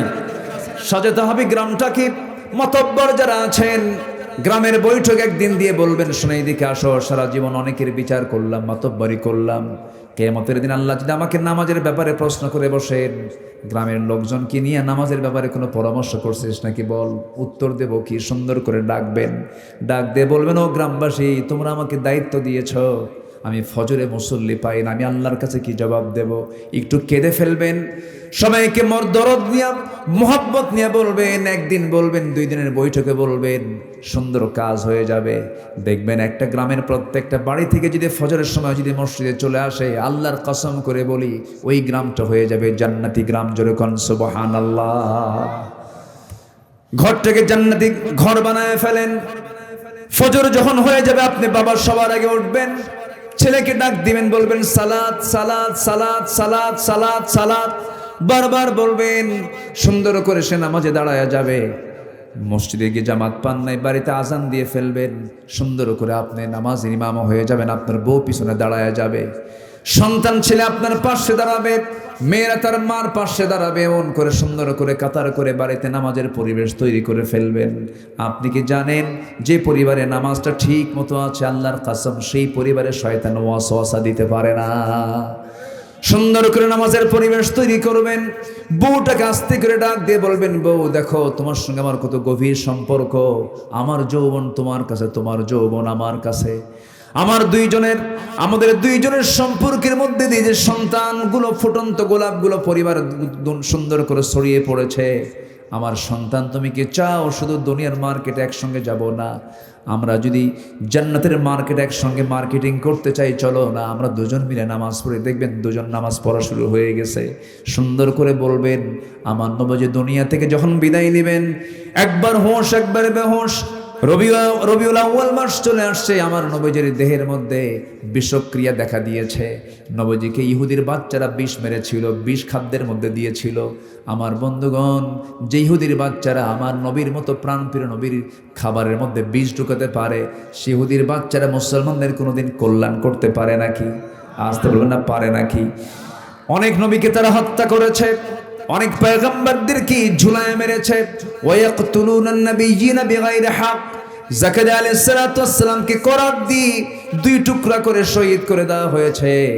এরপর ইহা আলাইহিস সালাতু ওয়াস সালামকে জবাই করে দুনিয়া থেকে বিদায় করে দেওয়া হয়েছে। অনেক নবীকে মারা হয়েছে। আমার বন্ধুগণ, আমার ভাইরা, সেই নবীজি যখন ওই বিষক্রিয়ায় যখন আক্রান্ত হয়ে পড়লেন, নবীজির মুখ থেকে বারবার বমি বের হচ্ছিল, শরীর থেকে ঘাম ঝরতেছিল, রসুল একবার হোশ একবারে বেহোশ। ওই অবস্থায় খোঁড়ায় খোঁড়ায় রসুল আম্মা জান আয়েশার ঘরের সামনে গিয়ে দরজায় নক করলেন। দরজা খুলে গেল, ভিতরে ঢুকিয়ে বলছেন, আয়েশা শরীরটা ভালো যাচ্ছে না, মনে হয় মারা যাবো, আমি দুনিয়াতে বাঁচবো না, মাথায় একটু পানি ঢেলে দাও তো। মাথায় পানি ঢেলে দেওয়া হলো। আজান হয়ে গেল। আজান যখন হয়ে গেছে, রাসূল বলছেন, আয়েশা আমার বেলাল আজান দিল, আমি মসজিদে না গেলে কেমন হয়? নিজের গায়ে কোনো শক্তি নাই, সর্বশক্তি প্রয়োগ করে তিনি দাঁড়ানোর জন্য চেষ্টা করতে নিয়ে পারলেন না, মাথা চক্কর মেরে পড়ে যেতে নিলেন। আম্মাজান আয়েশা তাকে শক্ত করে ধরলেন আর বলছেন, ইয়া রাসূলুল্লাহি আপনি জামাতে নামাজ পড়তে পারবেন? রাসূল বলছেন, মনে হয় আমি আর পারবো না জামাতে নামাজ পড়তে, কিন্তু আমার বেলাল তো আজকে আমাকে না দেখে আজান দিয়েছে, কান্নাকাটি করেছে আজানের মধ্যে, আমাকে দেখে নাই। ও আমার আয়েশা, নামাজ তো সময় মতো শুরু হয়ে যাবে, কি নামাজটা পড়াবে? আমার পক্ষ থেকে জানান দিয়ে দাও, আমার বন্ধু তোমার আব্বা আবু বকর যেন আমার মুসাল্লায় দাঁড়ায় নামাজের দায়িত্ব পালন করে নেয়। সময় হয়ে গেছে, নামাজের মুসাল্লা ইমাম নতুন আসছেন, সাহাবায়ে কেরামদের মধ্যে কান্নার রোল পড়ে গেছে, সাহাবীরা কান্দে, কান্নায় বিজড়িত হয়ে চিৎকার করে কাঁদতেছে। জানাজায় নামাজে সবাই হাজির হয়ে গেছে। আমার নবীজি বলছেন, আমার আয়েশা রে, আমার সাহাবীরা কান্দে কেন? আমাকে একটু ধরো তো। জানালার কাছে নিয়ে যাওয়া হলো। জানালার কাছাকাছি নিয়ে যাওয়ার পরে সেই জানালার ফাঁকা দিয়ে আমার রাসূল সাহাবায়ে কেরামদের নামাজের দৃশ্যগুলো দেখতেছিলেন। আমাদের আয়েশা তাকে ধরে আছেন, রুকুতে যান, সেজদায় যান, সাহাবায়ে কেরাম চোখের পানি ফেলে ফেলে কাঁদতেছেন, আওয়াজ দিয়ে দিয়ে কাঁদতেছেন। আমার নবীজির কান্নায় কোনো আওয়াজ নাই, কিন্তু চোখের কোনা বেয়ে বেয়ে টপ টপ করে পানি পড়ে। আম্মা জান আয়েশা তার হাত দিয়া সেই চোখের পানিগুলো বারবার মুছে দিচ্ছেন আর বলছেন, ইয়া রাসূলুল্লাহ, আপনি কাঁদেন কেন? আপনার সাহাবীরা তো নামাজ পড়ছে, তারা তো আল্লাহর হক আদায় করছে, আপনার কান্নার কারণটা কি? রাসূল বলছেন, আয়েশা রে, আমার যে চোখের পানি দেখতেছ, আল্লাহর কসম করে বলি, এই চোখের পানি আমার দুঃখের নয়, এই চোখের পানি আমার চরম আনন্দের পানি। তুমি কি জানো, এই নামাজ আজকে রাষ্ট্রীয় পর্যায়ে কায়েম হয়ে গেছে। এই নামাজ পড়তে গেলে মক্কার কুরাইশ আমার হাতের মধ্যে মূর্তি ঢুকায় দিত। এই নামাজ পড়তে গেলে মক্কার কুরাইশ আমার পিঠের উপরে উটের পচা নারী ভুঁড়ি চাপায় দিয়েছে, মুক্তবের জমিনে পড়ে গেছে।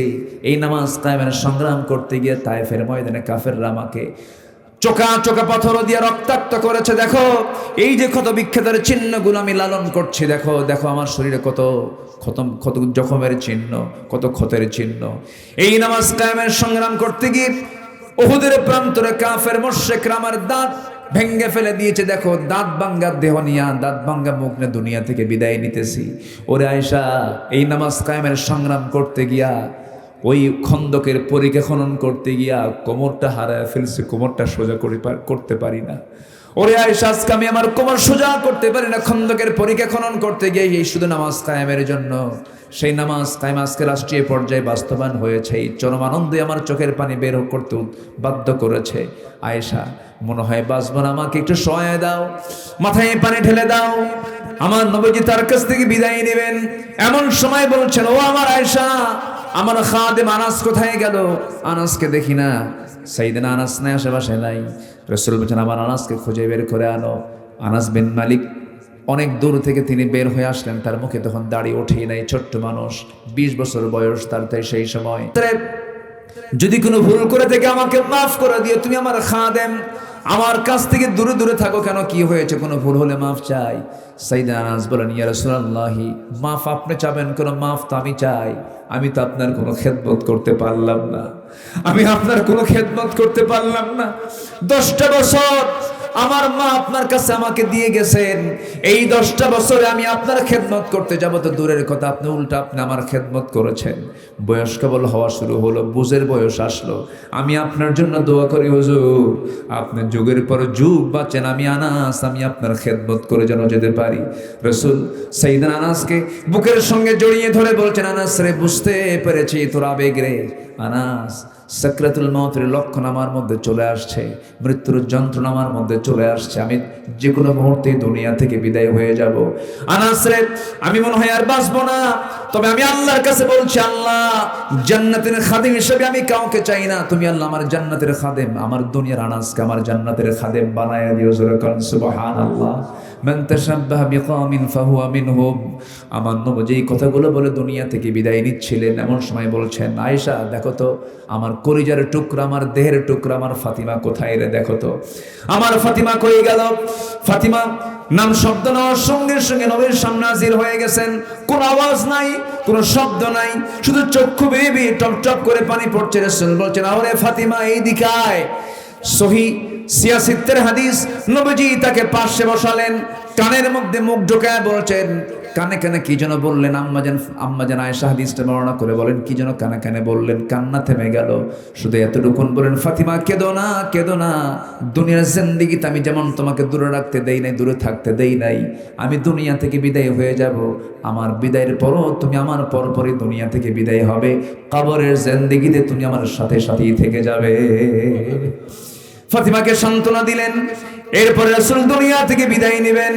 এমন সময় রাসূল আস্তে করে ডাক দিয়ে বলছে, আয়েশা রে, আমি বুঝি দুনিয়া থেকে বিদায় হয়ে যাব, আমার সাহাবীদের সঙ্গে তো আমার আর কত কথা হলো না, আমি তোমাকে সর্বশেষ একটা মেসেজ দিয়ে দেই, আমার উম্মতকে সারা জীবন ভালোবেসেছি, সারা জীবন উম্মতের জন্য কেঁদেছি, আমি আমার উম্মতকে ছাড়া জান্নাত যেতে চাই না। আমার উম্মতকে বলে দিবা আমার উম্মতরা যেন কখনো 5 ওয়াক্ত নামাজ না ছেড়ে দেয়। ভাইরা, সে নামাজকে আমরা পড়বো, জোরে বলি ইনশাআল্লাহ পড়বো পড়বো পড়বো। আত্মশুদ্ধির 10 পন্থা, নিজের জীবনের নফসের শুদ্ধির 10 পন্থা, 10টা পথ।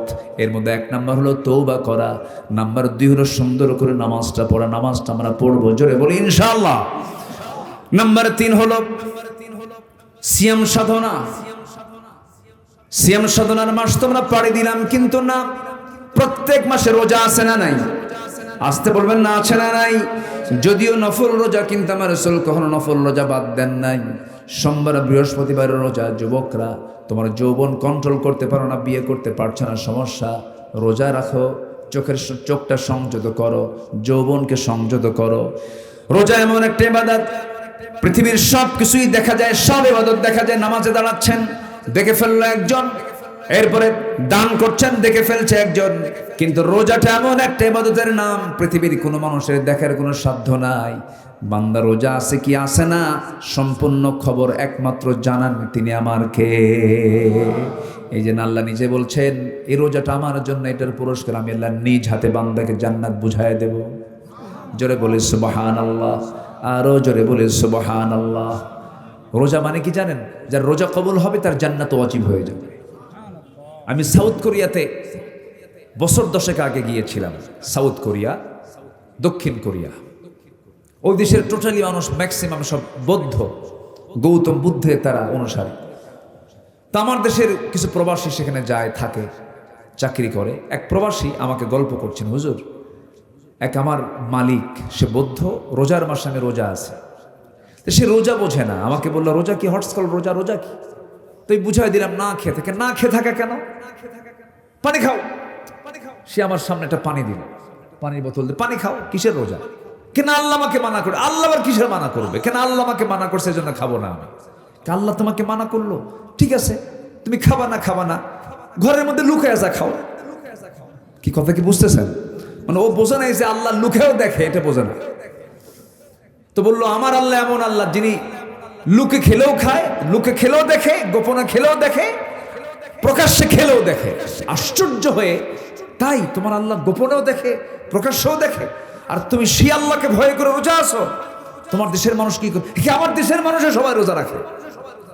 বলতেছে, তোমার দেশের মানুষ তো খুব বড় আল্লাহওয়ালা, কোনো অপরাধ করে না, কোনো চুরি ডাকাতি করে না, নাকি? কি আস্তে কয়, আস্তে কয়। তাহলে ওই বৌদ্ধর যে ধারণা, সেই ধারণাই তো রাইট। জানলার ভয়ে খায় না আড়ালে, জানলার ভয়ে কোনো পানি খায় না, কোনো কিছু খায় না, বৈধ স্ত্রীর কাছে সে যায় না আল্লাহর ভয়ে। সে তো আল্লাহ বলাই, সে তার মতো ভালো মানুষ তো হওয়ার কথা না। তাহলে এত রোজাদার আমার দেশে থাকার পরও চুরি আসে না নাই, ডাকাতি আসে না নাই, তাহলে কেমন কি রোজা হলো আমাদের বলেন? তাহলে আত্মশুদ্ধির জন্য নকল রোজার দরকার না, আসল রোজার দরকার। বলেন কি রোজার দরকার? আসল রোজা। আমরা আসল রোজা পালন করব, জোরে বলি ইনশাআল্লাহ। নাম্বার 4 হলো আল্লাহর জিকির করা। আল্লাযীনা আমানু তাতমাইন্নু কুলুবুহুম বিযিকরিল্লাহ আলা বিযিকরিল্লাহি তাতমাইন্নুল কুলুব। জোরে বলুন আল্লাহু আকবার। নাম্বার 5 হলো আত্মশুদ্ধির জন্য নাম্বার 5 নাম্বার পথ হলো কোরআনের সাথে সম্পর্ক বেশি রাখবো আমরা। এই কিতাবের সঙ্গে সম্পর্ক বেশি যার, আল্লাহর সঙ্গেও সম্পর্ক বেশি তার। এই কিতাবকে সুন্দর করে পড়বো, তিলাওয়াত, কিরাআত, দিরাসাত, তাদাব্বুর সব মিলিয়ে আমার সঙ্গে কোরআনকে আমার সঙ্গে আমার লালন করতে হবে, বুঝতে হবে।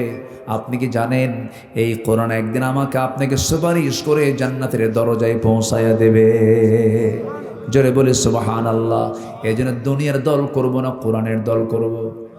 আরো জোরে ওয়াদা করে যান, দুনিয়ার দল না কোরআনের দল।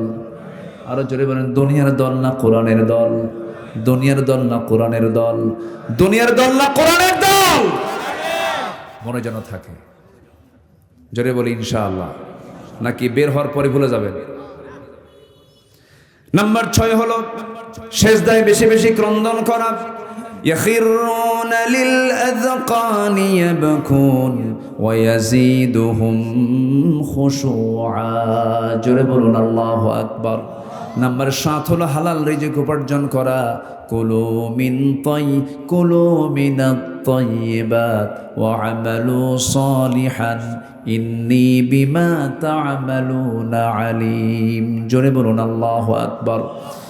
নাম্বার 8 হলো মিথ্যাচার ছেড়ে দেওয়া, গীবতকে বর্জন করে ফেলা। মিথ্যাচার করা যাবে না, গীবত করা যাবে না, ইমানদারের মুখ থেকে মিথ্যা কথা বের হবে না। ইমানদার যে তার মুখ থেকে মিথ্যা বচন কখনো আসবে না, মিথ্যা বচন সে করবে না, মিথ্যা কথা সে বলবে না, মিথ্যা সাক্ষী সে দেবে না। আমার দেশে এমন সাক্ষ্য দেখেছি বিগত 16 বছর, সাক্ষীর জন্ম হলো 76 আর ঘটনা হলো 71। হ্যাঁ কি কি বলেন কি ঘটনা কি? 71। সাক্ষীর জন্ম কোন সাল? 76। তাহলে 5 বছর আগের ঘটনা সে জানলো কেমনে? রুহের জগৎ থেকে সে চোখ দিয়ে দেখছে।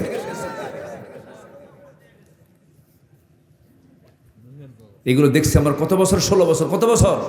16 বছর। ফেরাউন পৃথিবীতে বেঁচে ছিল হলো 1600 বছর, এরা ছিল 16 বছর। সংখ্যার যে মিল হলো কেমনে বুঝলাম না।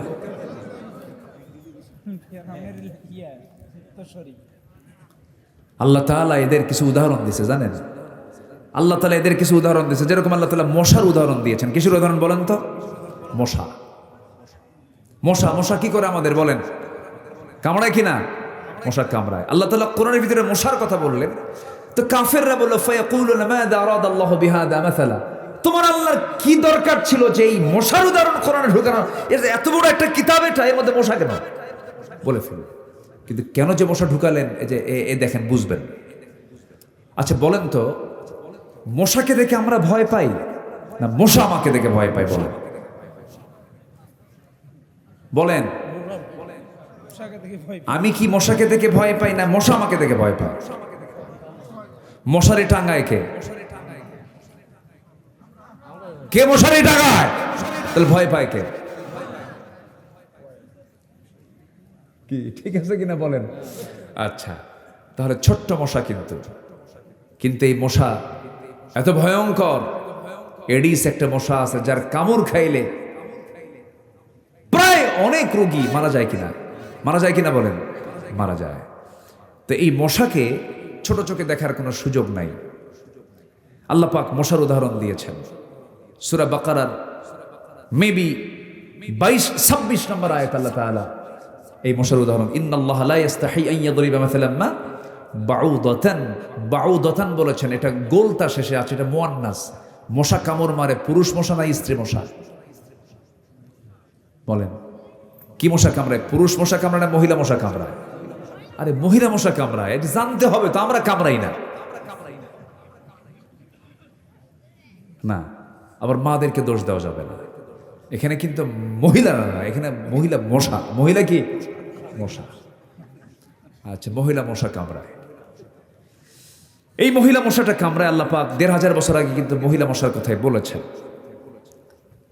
এই মশাটা যখন আপনার হাতে যখন পড়ে, আপনার চামড়ায় যখন পড়ে, ভাইটার এই যে চামড়ায় যখন পড়লো কোনো মশা যখন পড়লো, মশা পড়ার সঙ্গে সঙ্গে মশা আগে চিন্তা করে ওর চোখ থেকে আমি কেমন করে আড়াল হব সে যেন না টের পায়।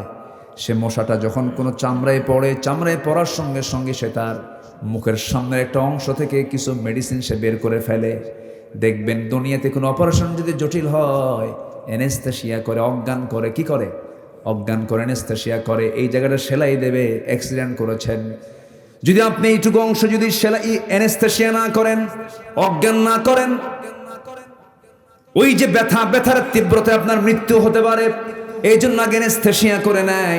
মশা যখন কোনো চামড়ায় যখন পরে আগে করে কি? আগে অ্যানেস্থেসিয়া করে, আগে অজ্ঞান করে নেয়। ও সলিমুদ্দি এমন ভাবে আমার হুল ফুটাবো, তোর 14 গোষ্ঠী টের পাবে না। অ্যানেস্থেসিয়া করে নেয়, এরপরে হুলটা ফুটায় নিয়া যতটুকু পরিমাণ দরকার ততটুকু খেয়ে নিল। এরপর আস্তে করে সে উঠে যায়, আপনি টের পেলেন না। কিন্তু কিছু কিছু মশা আছে বেহুশ মশা। কি মশা আছে? বেহুশ মশা। খাওয়া যে শুরু করছে আর থামে না।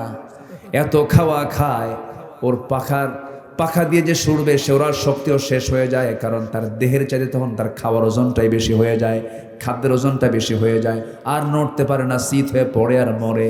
বিগত 16 বছর যারা ক্ষমতায় ছিল তারা খাইছে হুঁশ না বেহুশ হয়া, হুঁশ না বেহুশ হয়া। তাহলে মশার উদাহরণ আল্লাহ দিয়েছেন কি ব্যাঠিক না ঠিক? দেখেন আল্লাহ কত আগে ওদের মশার উদাহরণ দিয়ে দিচ্ছে। এত খাওয়া খাইছে, দেশ থেকে পাচার করেছে, দেশের অর্থ যারা বাহিরে পাচার করে ওদের নেতৃত্ব চিরদিনের জন্য আমার দেশ আমরা হারাম ঘোষণা করে দিলাম, ঠিক কিনা? ওরা দেশের শত্রু, সব সম্পদকে তারা পাচার করে দিয়েছে। চুরি করছে, চুরি কর, দেশি থো, দেশি খা, দেশের মানুষ থাকুক, তাও তো হতো কি কর্মসংস্থান হতো। কষ্ট পাচ্ছেন নাকি আপনারা? রাতের বেলা আপনি শুয়ে আছেন, আলো দেখতেছেন, ঘরে আলো, লাইট দেওয়া, একটা মশাও নাই, কোথাও একটা মশাও নাই। লাইট বন্ধ করাও সারা 10 মিনিট বিছানায় শুয়ে পড়েছেন, 4-5টা মশা এসে আপনার নাকের ডগায়, কানের কাছে এসে সারে গামা পাধানিসা, কি ঠিক কিনা কর? আপনার চোখে ধরা পড়লো না মশা, ও আপনার দেখলো কেমন?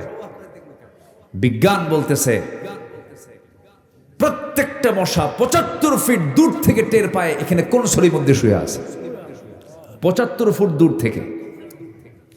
আর এই যে ভন ভন ভন ভন যে আওয়াজ হয়, মনে হয় ট্রেন যাচ্ছে, ট্রেন কি যাচ্ছে। তো এই আওয়াজ যে হয়, এই আওয়াজ কিন্তু ওর ভোকাল কর্ডের আওয়াজ না, কণ্ঠের আওয়াজ না, এটা হচ্ছে পাখার আওয়াজ। কিসের আওয়াজ? পাখা। বিজ্ঞান বলতেছে, প্রাণীবিদরা বলতেছেন, একটা মশা প্রতি সেকেন্ডে তার পাখা ঝাপটান মানে হলো 400 থেকে 500 বার 1 সেকেন্ডে। আজ পর্যন্ত কোন দ্রুতগামী কোন মেশিন পৃথিবীতে এই মশার মতো দ্রুত গতিতে পাখা না ঝাপটাতে পারে এমন কোন মেশিন পৃথিবীতে আবিষ্কার হয়নি। সুবহানাল্লাহ বলবেন না? তাহলে আল্লাহ যে আইয়াদরিবা মাসালাম মা বাউদাতান ফামা ফাওকাহা, এটা কি ভুল করেছেন? না, আল্লাহু আকবার বলেন। কথা তো অনেক দিকে চলে আসে, কিন্তু এই দিকে তো 12:30 বেজে গেল। আমি শেষ করে দিলাম। আলোচনা চলো, আলোচনা চলো। হুজুর মরুক, অনেক গরম তো। জি আলহামদুলিল্লাহ, আলহামদুলিল্লাহ। আমি খুবই খুশি যে রাত বসে এত রাতে আপনারা গরমকে উপেক্ষা করে, প্রচন্ড গরম কিন্তু মানুষের দেহের সাথে দেহ লেগে একদম আপনারা সব ত্যাগ থেকে হয়ে গেছেন, ঘর্মাক্ত দেহ হয়ে গেছে আপনাদের শরীর থেকে। মানে এখন একটা মানে চরম একটা ভাব বের হচ্ছে, আমি ফিল করছি। উপরে আবার ঢাকি দেওয়া আছে, এর মাঝেও বসে আছেন। আল্লাহর কসম, কোরআন এর মোহাব্বত না থাকলে বসে থাকা যায় না। বলি আলহামদুলিল্লাহ, জোরে বলি আলহামদুলিল্লাহ। সম্মানিত ভাইয়েরা, তাহলে আমরা মিথ্যা বলবো না সত্য বলবো? মানুষের কিছু প্রশংসা করবো না গীবত করব? পারলে প্রশংসা করব, গীবত করার দরকার নাই। নাম্বার 9 হলো অহংকার করা যাবে না, আত্মগরিমা করা যাবে না। অহংকার কার? অহংকারটা করা কার হক? অহংকারটা কার হক বলেন? আল্লাহ অহংকার করবেন, আল্লাহর যোগ্যতা আছে, বান্দার কোনো অহংকার করার কোনো যোগ্যতা নাই। একটু দেহটা ভালো, বডি ভালো, 86 কেজি ওজন, 6 ফুট লম্বা, চেহারাটা লাল টকটকা, চুলটা কালো, চোখটা ডাহুক চোখ, প্রশস্ত কপাল, ভ্রুটা সুন্দর, ফিটিং বডি খুব ভালো। রাস্তায় যখন হাঁটে বুঝায় আমি একখান মাল। এরকম আছে না নাই বলেন তো? আছে। কিন্তু তুমি কতটুকু কি আল্লাহ ভালো বোঝেন, বেশি না, খালি পিছন দিয়ে শুধু একটু ডাইরেক্ট লাইন করে দেওয়া দরকার। কি লাইন বলেন? ডাইরেক্ট লাইন যদি হয় আর 7-8 বার যদি যাওয়া আসা করো, তোমার ফিটিং বডি শেষ, মাল থাকবে না, অচল হবে। কি হবে? কি হবে? অচল। অতএব দেহের অহংকার করা যাবে না, সম্পদের অহংকার করা যাবে না, ক্ষমতার অহংকার করা যাবে না। আজ থেকে 8 মাস আগে যার কথায় প্রশাসন উঠতে বসতো, সেই মহিলা আজকে গোটা পৃথিবীর কোথাও জায়গা পাচ্ছে না। অহংকার দেখানো যাবে না। ক্ষমতার অহংকার না, অর্থের অহংকার না, দেহের অহংকার না, কোনো অহংকার দেখানো যাবে না। নাম্বার 10, শেষ তো হলোই মোটামুটি, আমি শর্ট করে বলে ফেললাম। নাম্বার 10 হচ্ছে তাকওয়া অর্জন করব আমরা। তাকওয়া, তাকওয়া মানে হচ্ছে সেই গুণ, যে গুণটা হচ্ছে সকল প্রকার হারাম থেকে যে ব্যক্তি নিজেকে বিরত রাখতে পারে, সে হচ্ছে মুত্তাকি। বলি আলহামদুলিল্লাহ। হারামকে হারাম জেনে হারামকে বাদ দেবো, আমি জান্নাত বুঝে নেবো। কাল আমি হারামের কাছে যাইও নাই, তুমি আমার জান্নাত বুঝাই দাও। জোরকান সুবহানাল্লাহ। আমি হারাম ছেড়ে দেবো, আল্লাহ আমাকে কি বুঝাই দিবেন? জান্নাত বুঝাই দিবেন। আসুন আল্লাহ পাক আমাদের নফস, আমাদের কলব, আমাদের রূহকে সুন্দর করে সাজানোর তৌফিক দান করুন। জোরে বলি আল্লাহুম্মা আমিন। নফস হচ্ছে লেজিসলেটিভ, এরপরে রূহ হচ্ছে অ্যাডমিনিস্ট্রেটিভ, আর কলব হচ্ছে ফেডারেটিভ। এই তিনটাকে আমরা অত্যন্ত সুন্দর যত্নের সঙ্গে আমরা এটাকে লালন করব। নফসকে প্রশ্রয় দেব না খারাপ কাজের জন্য। যুবকরা নোংরামি করবা না। বিয়ের আগে কোনো প্রেম হয় না, প্রেম হবে হলো বিয়ের আগে না বিয়ের পরে। বিয়ের আগে করে ফেলবে, ওই যে যেটা হাইব্রিড হয়, হাইব্রিডে কিন্তু কোনো বরকত থাকে না। হ্যাঁ, ওগুলো খায় না কেউ। মুরগি, হ্যাঁ জি, এগুলো করা যাবে না। অকালে অকালে পাকলে অকালেই ঝোলক করা যাবে না। প্রেম হবে বিয়ের আগে না বিয়ের পরে? বিয়ের পরে প্রেম হবে। কি বললেন আপনি? ও আচ্ছা, জি জি, মাশাআল্লাহ। তো এই জন্য যুবকরা এগুলো করবা না। কোনো নেশার কাছে যাবা না, নেশার দিকে যাবে না, মাদকের দিকে যাবে না, কোনো জুয়ার দিকে যাবে না, ডিভাইস আসক্ত হওয়া যাবে না, খারাপ কিছু দেখবা না। চোখ দিয়ে খারাপ কিছু দেখবা, আল্লাহ তোমাকে দেখবেন। সব কিছু খেয়াল রাখতে হবে। একটা মোবাইল অপ্রাপ্ত বয়স্ক ছেলের কাছে রাখা মানে পাশে একটা মহিলাকে বসে রাখা, পার্টনার করে দেওয়া। একটা মেয়ের হাতে, অপ্রাপ্ত বয়স্ক মেয়ের হাতে একটা মোবাইল তুলে দেওয়া মানে হচ্ছে অ্যান্ড্রয়েড সেট তুলে দেওয়া মানে একটা পুরুষকে সাথে বসায় দেওয়া। আমি কি বুঝতে পারছি? এগুলো আমরা খেয়াল করার চেষ্টা করব। আল্লাহ তুমি সবাইকে বোঝার তৌফিক দাও। আসুন আমরা সময়ের ক্ষেপণ করব না, যতটুকু হয়েছে বলি আলহামদুলিল্লাহ। আমরা এখন দোয়ার দিকে যাব।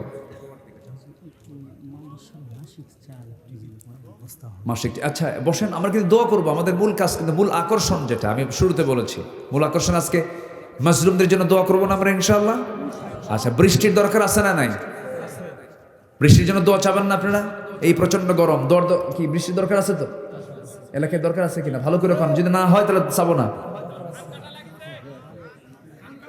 তাহলে তো দরকার নাই, তাহলে তো সমস্যা। আচ্ছা শোনেন, এমন বৃষ্টি হোক যেন ধান কাটতে যেন অসুবিধা না হয়, ঠিক আছে না? আচ্ছা ঠিক আছে। আল্লাহ যেন মেপে মেপে দেন। জি, আল্লাহ যেন মাপ অনুযায়ী দেন। জোরে বলে আল্লাহুম্মা আমিন। জি,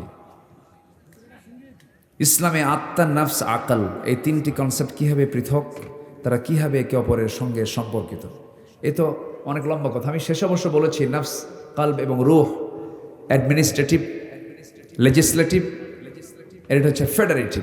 অনেক লম্বা কথা, তো আমি এটা বলবো কেমন। এখন ইসলামের রিবা, সুদ তো হারাম হলেও বর্তমান সময় ইসলামী ব্যাংকিং কীভাবে শরিয়া অনুযায়ী কাজ করে আমরা দাবি করে, আদতে এতে কোনো চাতুরতা রয়েছে? শোনেন, আমাদের যে মূল রাষ্ট্রায়ত্ত যে ব্যাংকগুলো, এর সুদ আছে না নাই বলেন তো?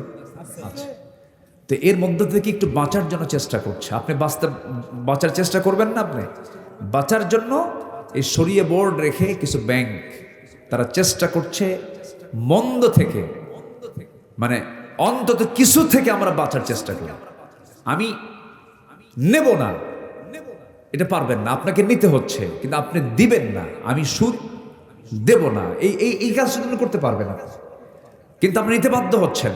আপনি দেশের নাগরিক, পরোক্ষ হলেও আপনি সুদের সঙ্গে জড়িত। আমার কথা কি বুঝতেছেন আপনি? তখন আপনি জড়িত নন যখন এই দেশটা ইসলামী হুকুমত, ইসলামী রাষ্ট্র যখন কায়েম হবে, তখন আপনি 100% বলতে পারবেন যে আমি সুদ থেকে মুক্ত হতে পেরেছি।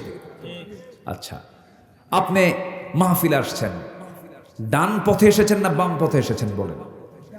না, গাড়ি নিয়ে আসছেন আপনি ডান দিকে না বাম দিকে? বাম দিকে। এদেশের ট্রাফিক আইনটা কি বামে চলা না ডানে চলা? বলেন ডানে চলা বামে চলা? কিন্তু ইসলাম কি বলে? ডানে চলো। তাহলে আপনি হাজারো বড় আল্লামা হন, পীর সাহেব হন, পীরে মোকাম্মেল হন, রাস্তায় হাঁটতে গেলে আপনি ডানে হাঁটবেন না বামে হাঁটবেন? বামে। কেন? এদেশের আইনটা আছে এটা। তো আপনি চাইলে তো পারতেছেন না, কিন্তু আপনি আপনার মতো করে যখন চলতে যাবেন, আপনার অধীনস্থ যারা থাকবে সেখানে আপনি চেষ্টা করে যদি শরিয়া বোর্ড কায়েম করে যদি বাঁচার চেষ্টা করেন, অন্তত মন্দের ভালো আছে না? মন্দের ভালো তো আছে, এতটুকু আপনি বাঁচতে পারলেন। আপনি বলতে পারবেন আল্লাহ আমি কিছু চেষ্টা করেছি, আমি 100% শরিয়া তারা ফলো করতে পারে এটা আমি বলতে পারবো না। এটা কেমনে বলবো? আমার পক্ষে এটা বলা সম্ভব নয়, তবে তারা চেষ্টা করছে, আমরা চেষ্টাকে সাধুবাদ জানাই, বলি আলহামদুলিল্লাহ। জি আসেন। ওরে শোনার জন্যই আসছে ভাই। জি দেখা যাক ইনশাআল্লাহ। হ্যাঁ আমরা এখন দোয়া দোয়া দোয়া নাকি আর তো কোনো কাজ নাই? ও মাসিক চাল মাদ্রাসা চলে। সবচাইতে চাল সুন্দর বিখ্যাত কোন জেলা বলেন? কোথাকার চাল সবচেয়ে দেশে বেশি পরিচিত বলেন? মোটা চাল না চিকন চাল? চিকন চাল। নাজির শাহ। জি আলহামদুলিল্লাহ। নওগাঁর চাল গোটা দেশে সমাদৃত। আলহামদুলিল্লাহ বলেন। আল্লাহ তুমি এই এলাকার বান্দাদের আবাদে বরকত দিয়ে দাও, জোরে বলি আমিন।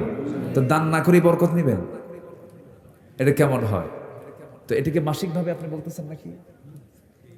মাসিক চাউল, মাসিকভাবে যদি এক বস্তা দেয় এরকম না? আচ্ছা, প্রত্যেক মাসে কত বস্তা চাল লাগে আপনাদের? মাসে 6 বস্তা লাগে।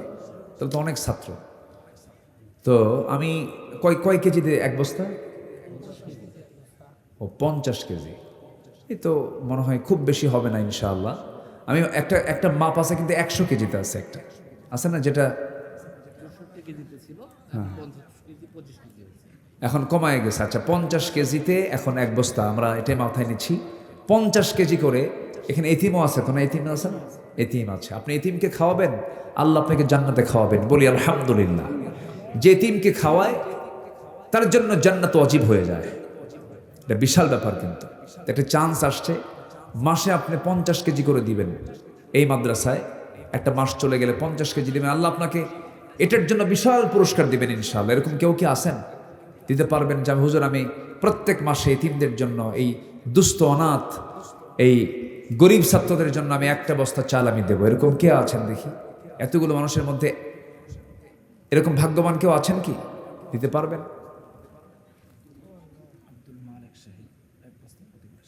আচ্ছা, আব্দুল মালিক নামে একজন ভাই, তিনি ইতিমধ্যে লিখে দিয়েছেন, তিনি 1 বস্তা চাল প্রত্যেক মাসে দিতে চেয়েছেন। 12 মাসে 12 বস্তা, অর্থাৎ কত?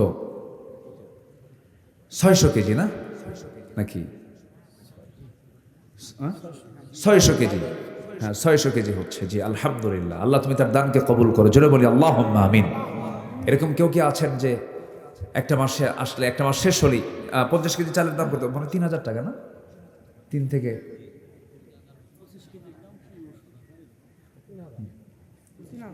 হ্যাঁ 3000 টাকা দাম হবে। জি 3000 টাকা 1 বস্তা চাল। আমার কোন ভাই আছেন একটু মেহরবানি করে দিলটা নরম করে দেওয়ার চেষ্টা করবেন। আল্লাহ তুমি সবাইকে দেওয়ার তৌফিক দাও, জোরে বলি আল্লাহুম্মা আমিন। আমি কোথাও সময়কে ক্ষেপণ করিনি, আমি একটা জিকিরও দেই নাই আলোচনার মাঝে। চেয়েছিলাম যে আপনাদেরকে কষ্ট দেব না, কিন্তু শেষের দিকে এসে যেহেতু মাদ্রাসার জন্য, ছাত্রদের জন্য একটু আমি চাচ্ছি যে দিলটা নরম করে। চাওয়াটা কিন্তু কষ্টের বেশি, দেওয়াটা কিন্তু আনন্দের। চাওয়াটা কিন্তু অনেক কষ্টের, আর দেওয়াটা কিন্তু কি আনন্দের। কে আছেন একটু মেহরবানি করে, কে দিবেন? 25 কেজি। আচ্ছা 25 কেজি, জি ঠিক আছে 25 কেজি। জি একদম সাধ্যের মধ্যে নিয়ে আসলাম। 25 কেজি করে দিবেন কে দেখি ইনশাআল্লাহ। ভাই দিবে ইনশাআল্লাহ 25 কেজি। জি 25 কেজি করে দিবেন। এরকম কেউ আছেন কি একটু মেহরবানি করে? এখানে ডানে বামের সামনে 25 কেজি করে ইনশাআল্লাহ। হ্যাঁ কোথায়? জি মাশাআল্লাহ। উনি এতিমকে খাওয়াবেন। আলহামদুলিল্লাহ, আল্লাহ কবুল করে, জোরে বলি আল্লাহুম্মা আমিন। শাহজাহান মোল্লা তিনি 25 কেজি 25 কেজি চাল প্রত্যেক মাসে, আল্লাহ 300 কেজি করে বছর হয়। আল্লাহ তুমি তার দানকে কবুল করো, জোরে বলি আল্লাহুম্মা আমিন। জি আর কে আছেন দেখি ইনশাআল্লাহ। আমার এই 2 ভাইয়ের সঙ্গে একটু কিছু নামটা লাগায় নেন। জান্নাতের সংবাদ পাবে 10 জন সাহাবী। জান্নাতের সংবাদ পেয়েছেন এই দুনিয়াতে কয়জন সাহাবী বলেন? 10 জন সাহাবী। আমি দোয়া করি যারা দিবেন আল্লাহ তাআলা তাদের এই দানের বদলতে আল্লাহ যেন তাদেরকে জান্নাতের সুসংবাদ প্রাপ্ত 10 জন সাহাবীর সঙ্গে যেন জান্নাত নসিব করেন, জোরে বলি আল্লাহুম্মা আমিন। 2 জনকে পেয়েছে, একজন আবু বকর, একজন ওমর। আমি এখন ওসমানকে দেখতে চাই আর আলীকে দেখতে চাই। দেখি এই 2 জন ভাই 25 কেজি করে কে আছে একটু মেহরবানি করে একটু জিকির করে লা ইলাহা ইল্লাল্লাহ লা ইলাহা সুবহানাল্লাহ আলহামদুলিল্লাহ লা ইলাহা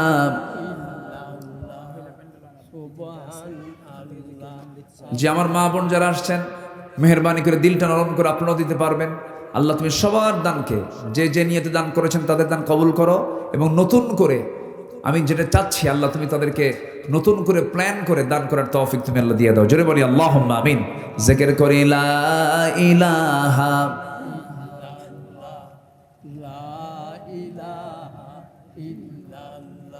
আরো জোরে লা ইলাহা সুবহানাল্লাহ ওয়ালহামদুলিল্লাহ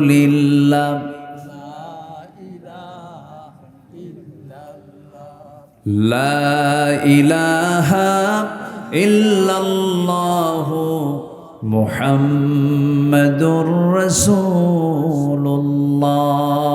সাল্লাল্লাহু আলাইহি ওয়াসাল্লাম। আমরা একটু নামাজের মতো করে বসি, নামাজের মতো করে তাশাহুদের সুরতে আমরা বসে যাই। আমরা আল্লাহর কাছে চাবো, দেবো কি এখন নতুন করে আসছে কিছু লোক? আচ্ছা ঠিক আছে, দোয়ার মধ্য দিয়েই আমরা শেষ করে দেব। তার আগ দিয়ে আবারও একটু, আপনারা তো দান করেছিলেন 12টার আগে, একটু 12টার পর একটু বারকাতান তাহাজ্জুদের সময় হয়ে গেছে, যদি কিছু দিতে পারেন একটু চাদর যাবে দোয়ার মধ্য দিয়েই। দোয়া হাত থাকবে, আপনি যদি সুযোগ পান এর মধ্যে আপনি দিতে পারবেন ইনশাআল্লাহ। সবাই বলে সুবহানাকা আল্লাহুম্মা ওয়া বিহামদিকা আশহাদু আল্লা ইলাহা ইল্লা আনতা আস্তাগফিরুকা ওয়া আতুবু ইলাইকা। চিৎকার মেরে বলি ইয়া আল্লাহ, আমার জীবনের সাগীরা কবীরা, ছোট বড় সব গুনাহ তুমি আল্লাহ মাফ করে দাও। জোরে বলুন ইয়া রাব্বাল আলামিন। আচ্ছা, সাইফুল নামে একজন ভাই,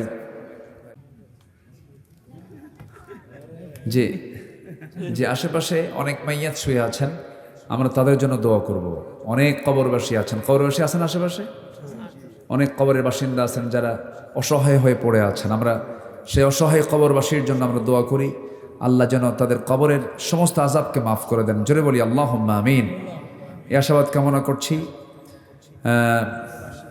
অনেক প্রবাসী ভাইরা আছেন, প্রবাস জীবন আছেন, তারা অনেক দান সাদকা করেছেন। শিরিন এবং সাফিয়া নামে দুজন মহিলা, একজন 1000 আর একজন 500 টাকা দান করেছেন। আল্লাহ কবুল করো, নেক নিয়ত মঞ্জুর করো, আব্বা আম্মাকে মাফ করো। নিয়ত করে দিবেন, নিয়ত করবেন আপনি, কবুল করবেন কে?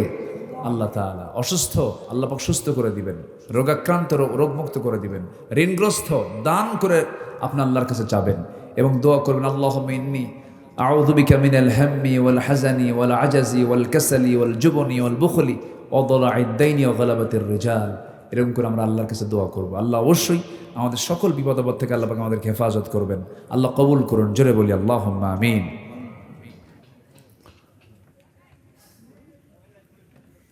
গোসল এলোকে কাবার ধারে আধার চিড়ে চিনিস না কি রে, ওকে ও মা আমেনার কোল জোড়ে চাঁদ জানিস না কি রে।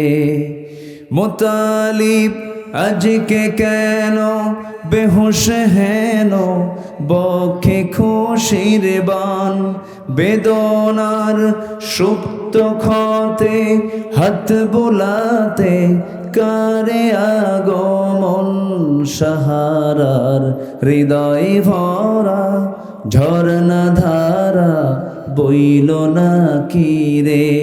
এলোকে কাবার ধারে আধার চিরে চিনিস না কি রে। সে কে? মুহাম্মদ সাল্লাল্লাহু আলাইহি ওয়াসাল্লাম। বাগিচায় ছন্দ বিলায় বুলবুলি হায়, আজ সে দিওয়ানা চুমু খায় প্রেমের ভাষায় গভীর নেশায় পে পরওয়ানা। গোলাপের অধর ভরে খুশবু ঝরে রয় না বাকি রে। এলোকে কাবার ধারে আধার চিরে চিনিস না কি রে। ওকে ও মা আমেনার কোল জোড়ে চাঁদ জানিস না কি রে, জানিস না কি রে, জানিস না কি রে। এত আসতে মারহাবা। মাশাআল্লাহ। আসুন আমরা আল্লাহর কাছে চাবো, আল্লাহর কাছে প্রার্থনা করব। দোয়া, আল্লাহুম্মা আমিন। ربنا ظلمنا أنفسنا وإن لم تغفر لنا وترحمنا لنكونن من الخاسرين। গভীর রাত, নিঝুম রাত, ঝিমানো রাত্রিতে চাঁদের মতো হাজারো মুসলমান নরনারী নিয়ে তোমার কালাম থেকে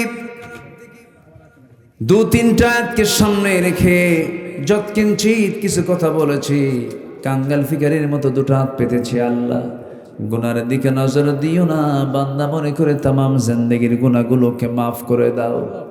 জনম দুঃখিনী মা যারা বিদায় নিলেন, জিন্দেগির গুনাহগুলো মাফ করে দাও, কবরগুলোকে জান্নাতের টুকরা বানিয়ে দাও।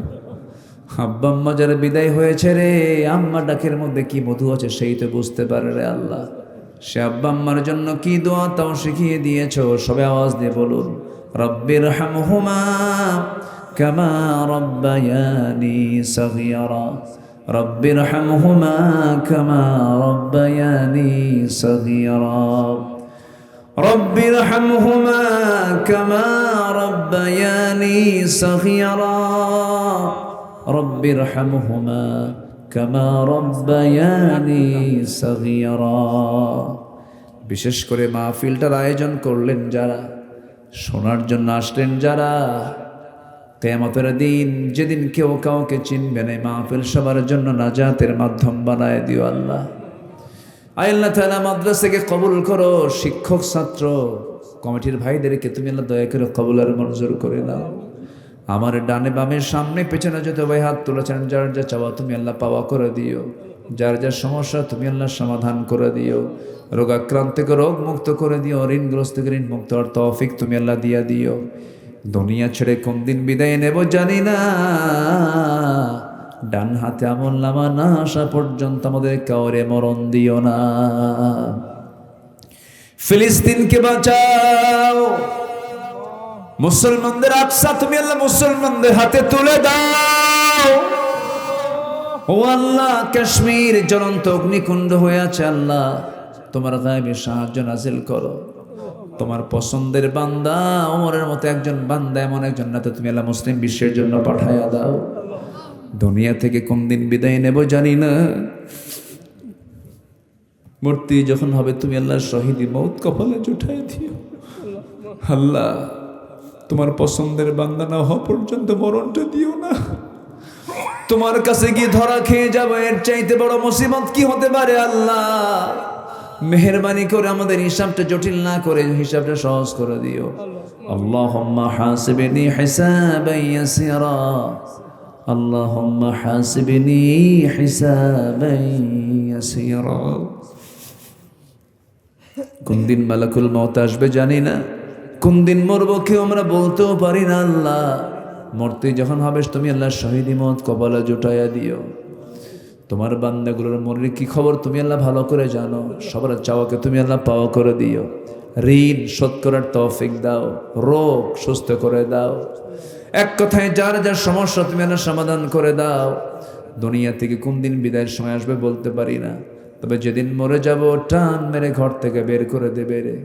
জীবনের শেষ গোসলটা হয়ে যাবে, মোরামং সব দেখে দেখে চলে যাবে, কবরে শোয়া দেবে রে, বাঁশ চাপা দেবে, মাটি চাপা দেবে। 24 ঘন্টা যাবে না মাথার চুলগুলো খসে খসে পড়বে, 3 দিন যাবে না চামড়াগুলো গলে গলে পোকার পেটের খাবার হয়ে যাবে। মাত্র 3টা দিন পেটের নারী বাড়ি সব চোখ মুখ কান নাক দিয়ে বের হওয়া শুরু হয়ে যাবে। মাত্র 7টা দিন পেটের নারী বাড়ি সব চোখ মুখ কান নাক দিয়ে সব বের হবে, কিম্মত কিমাকার চেহারা হয়ে যাবে। ও আল্লাহ, এই তো দুনিয়ার নিয়ম। মাত্র 3টা মাস পর কবর খনন করে দেখা যাবে কয়েকটা হাড় ছাড়া কিচ্ছু নাই। বুঝতে পেরেছি তুমি আল্লাহ আমার বন্ধু, তুমি ছাড়া আমার বন্ধু কেউ নাই রে আল্লাহ। সে অন্তিম সময়ে যখন চলে আসবে জামানে জারি করে দিও লা ইলাহা ইল্লাল্লাহ মুহাম্মাদুর রাসূলুল্লাহ আসসালামু আলাইকুম ওয়া রাহমাতুল্লাহি ওয়া বারাকাতুহু।